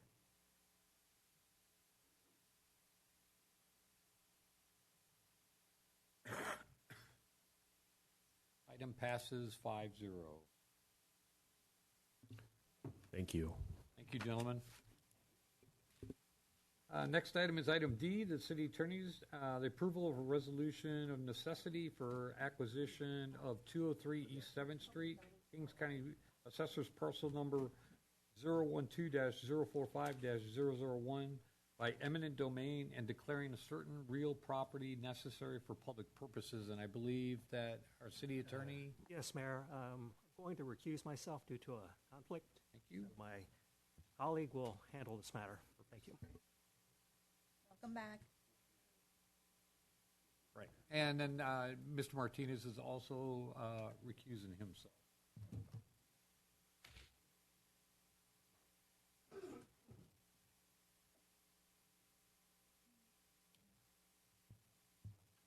Okay, so at that time, we'll open up our public hearing, and I'm going to look to our attorney, Mr. Nick Matoyan. Thank you, Mr. Mayor, and good evening, Council. Good to be with you again. Before you, you have a resolution of necessity for the acquisition of 203 East 7th Street, which is Kings County Assessor's Parcel Number 012-045-001 by eminent domain, and declaring certain real property necessary for public purposes. Staff and the City Attorney's Office have been in communication with the owners of the subject property and their counsel, Consors Conway, to acquire the above referenced property. This will be part of the public safety facility. Staff has made several offers to these property owners, all of which have been rejected. About a month and a half ago, the city sent the property owners through their counsel an updated offer, which did include the appraisal done by Hauer and Associates in the sum of $420,000, which represented an amount above the fair market value as determined by that appraisal. To date, the city and the property owners have not been able to reach an agreement. So staff is returning back to council to ask council to adopt the attached resolution of necessity, which is ready for adoption by the council. The statutory requirements for the adoption of the resolution of necessity have been met, and notice has been provided to the property owners through their council, which is required to be given 15 days prior to that meeting, which it was given about 45 days ago. So when adopting the attached resolution of necessity, the City Council must find that the public interest and necessity require the project, that the project is planned or located in the manner that will be most compatible with the greatest public good and least private injury, and that the property sought to be acquired is necessary for the project. And currently, the property is a vacant commercial property. And passage of this resolution of necessity does require a 2/3 vote of all members of the City Council. With that, I will open it up to questions. Council, any questions for our city attorney? Okay, so seeing none, we're going to open up public comment. We will go to those in favor of first. Seeing none, do we have any online in favor of? Okay. And how about we'll open up public comment in opposition? Seeing none in the audience, any opposition online? Seeing none. So council, any questions, comments? I just want to say, I know this topic is always difficult to talk about.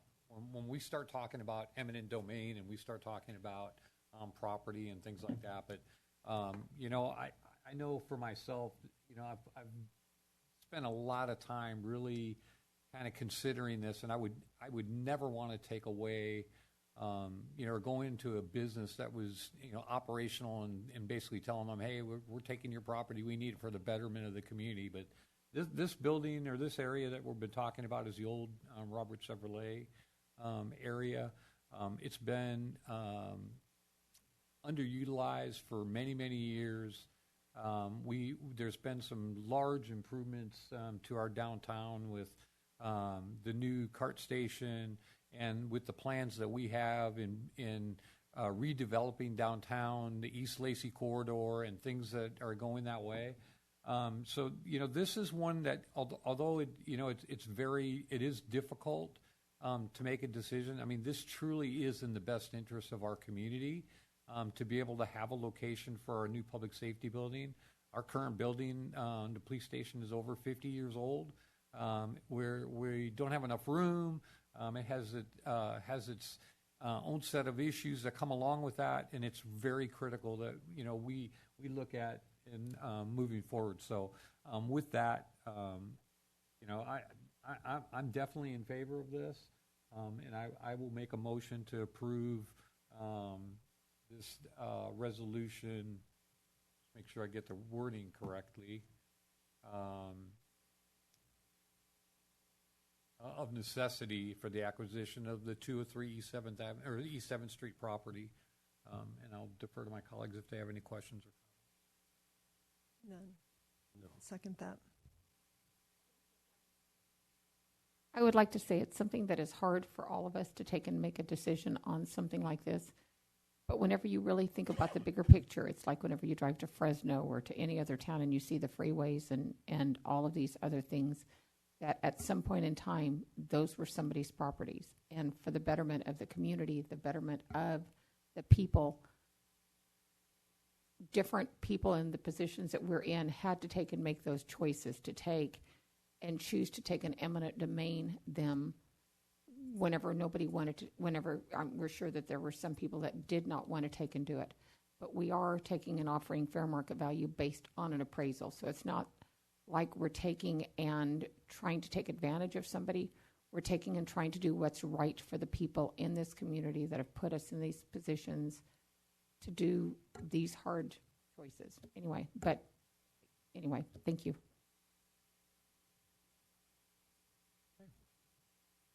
Did we have a second? I'm sorry.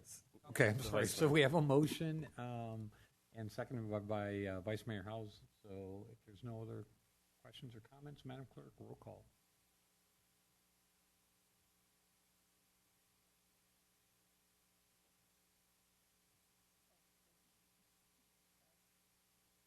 I am proud to say the item passes 4-0, 1 abstention. Councilman Martinez.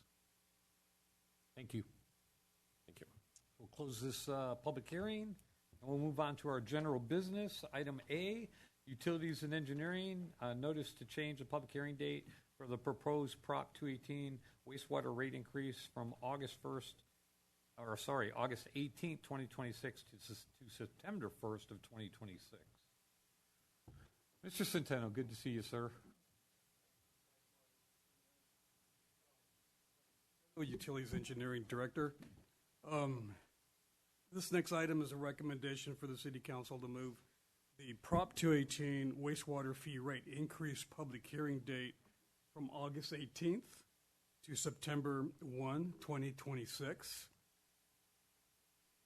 If you may recall, the City Council directed staff to initiate the Prop 218 process for a wastewater fee rate increase at the June 16th City Council meeting, and at that same meeting set a public hearing for August 18th.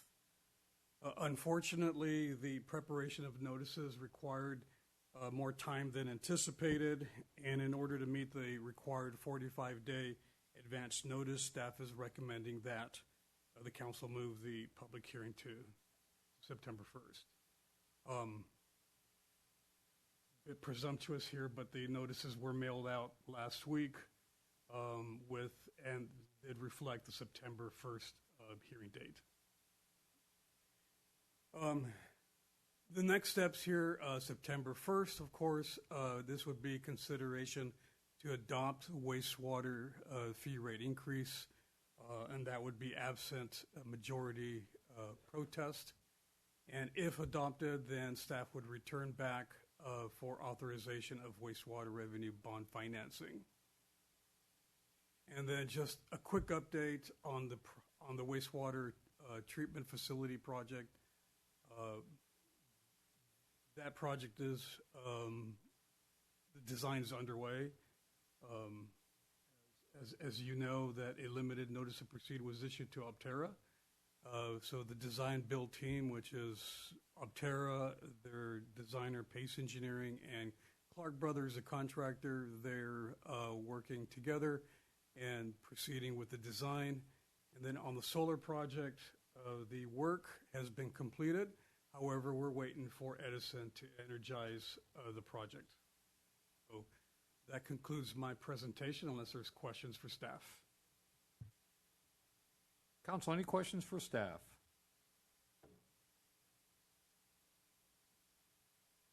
Seeing none, I'll entertain a motion. Mr. Mayor, I'll entertain a motion to notice the, I'm sorry.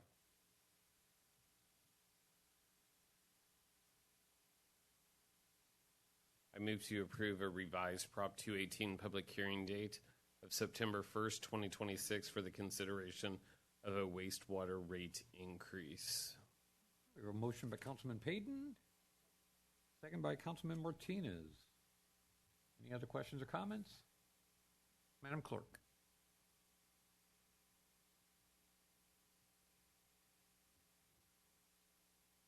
Item passes 5-0. Thank you, Council. Thank you. Next item on the agenda is council reports. These are brief informational reports from the city council or staff, including the committee reports and reports by the city council related to the meetings attended at the city's expense. Council have any council reports? I just wanted to say thank you to our city manager, our city staff, for when they opened the time capsule. I think it was a great event, and looking forward to it being displayed at the Carnegie, and so we can actually look at everything up close. I appreciate that very much. I want to thank the community for that. Thank you. And also, I just want to say on August 12th is the 135th birthday of the city of Hanford. And is there I was just going to talk to the city manager. Is there anything that staff is planning or in the process or working together with other entities, et cetera? Councilman Payton, I have been in contact with Main Street Hanford and organizing or figuring out and organizing a cake cutting event for the city's birthday. So tentative plan is to have it on the 13th, which is a day after, I think I got it right, day after. Because Wednesday is the 12th, the actual birthday. Wednesday the 12th is the actual birthday. So Thursday night market would be the date to do the cake cutting event. So still to firm up details on that, but tentatively that is the plan, so folks can pencil that in, and council please pencil that in to attend as well. We also need to take and specify what a great job Brad and the rest of the city did to do the fireworks show. From everything I've heard from people, it couldn't have came off better. You guys did a great, great job and everything, and I know it took a lot of work, and we really, really appreciate it. And my goal is for it to be the first one in a long list of them coming. Councilwoman Regan, just real quick, staff will be bringing back a summary and update, first off on the illegal fireworks, It's Not Worth It campaign effort, and after that we'll be providing an update on the Freedom Fest and get some numbers and a report on that as well. I do want to commend our firefighters and our police force for their diligent drone usage, and you see the reports of, as much information out there, and I saw some social media comments of, you can't say they weren't warned of sorts, and I just commend all the firefighters and the police officers because they were out and about in full force, and so I appreciate their service. I really wish, though, whenever we have something like this here, if it doesn't happen this year, I would love if we did it by next year.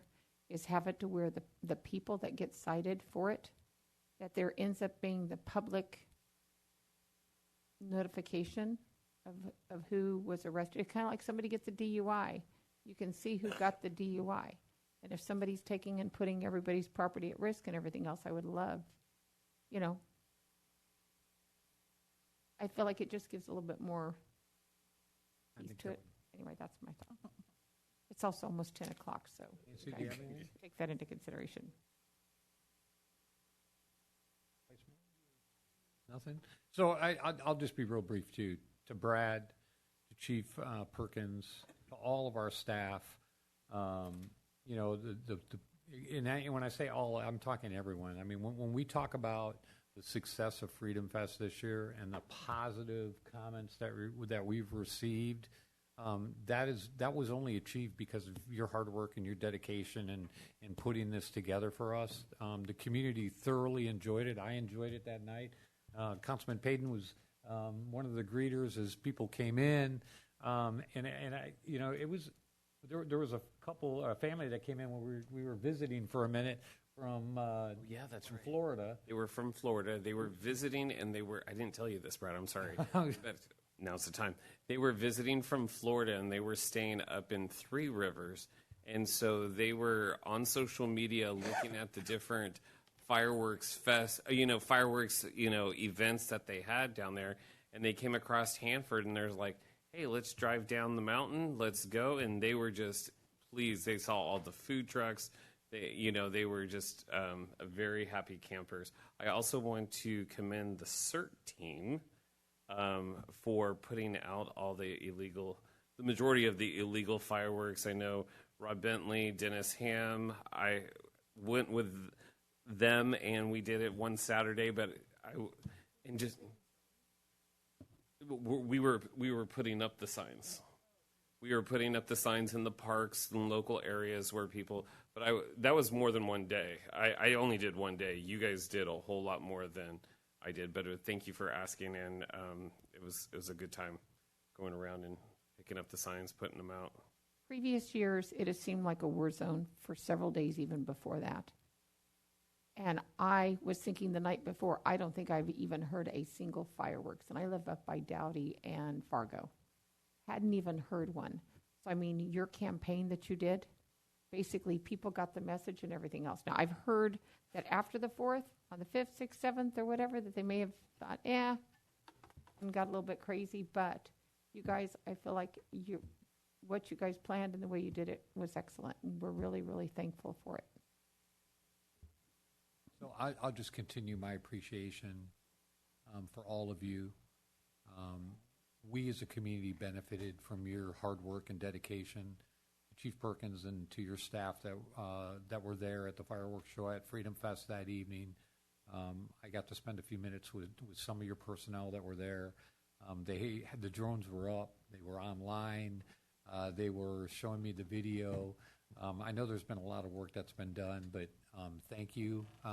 Thank you for being forward-thinking. Thank you for bringing it to council to be able to do that. And Brad, again, you just knocked it out of the park for us. So this isn't a testament of us. This is you and your hard work and your dedication. And so I'm eternally grateful for your hard work. So thank you.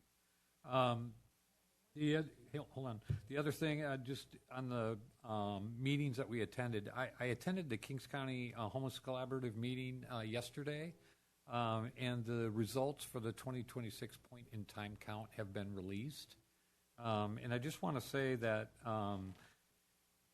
for Kings County, there was a decline for 2026 by 8.9%. Total numbers for the county were 275. Of those 275, 100 were chronically homeless. These are people that have been homeless for a long, long period of time. 38% of those were first-time homeless. So to give you an idea of where we're at, Hanford for 2025 had 280 homeless. For 2026, we're at 261. Again, I think this comes to recognize and pass on to staff, and I'm looking at the chief of police now with our HART team and their dedication and hard work with the reunification that they do and the reconnecting of their of those contacts they make in, day out. It's having an impact, and so please pass that on to your staff that. These aren't big jumps. They're not going to be big jumps. It's never going to go totally away, but it is being impactful. And so I'm proud to see that there was a reduction. I just ask that we always keep that in mind. Part of that reduction, I'll be honest with you, was the Sunrise housing units that came online. We talk about North Star, but North Star was a factor in that as well. We've got the Barbara Seville shelter that has 38 beds, which covers the domestic violence side of things. So, and then as you all know, we're actively working with KCAO to get the Slowberry shelter done. So the hopes is on that we will be able to do groundbreaking maybe September, October. They're still working with the city to get the plans approved. But once that gets done and making some engineering changes, the prices have gone through the roof. So the original cost estimates have gone up, but they still are on track. They have enough funding to get the first phase complete. So just want to give you an update, as far as where we're at as a community. So other than that, I have no other comments. What I was going to say is I had gone out. There was somebody that I knew that lived out by the fire that was out by the airport. We drove out there to see how close it was to their house on the day after 4th of July. And whenever I went out there, I ended up seeing some smoldering happening, so I literally called, and county came out because it was on the county side and everything else, and they came out and talking to some of the firemen from the county.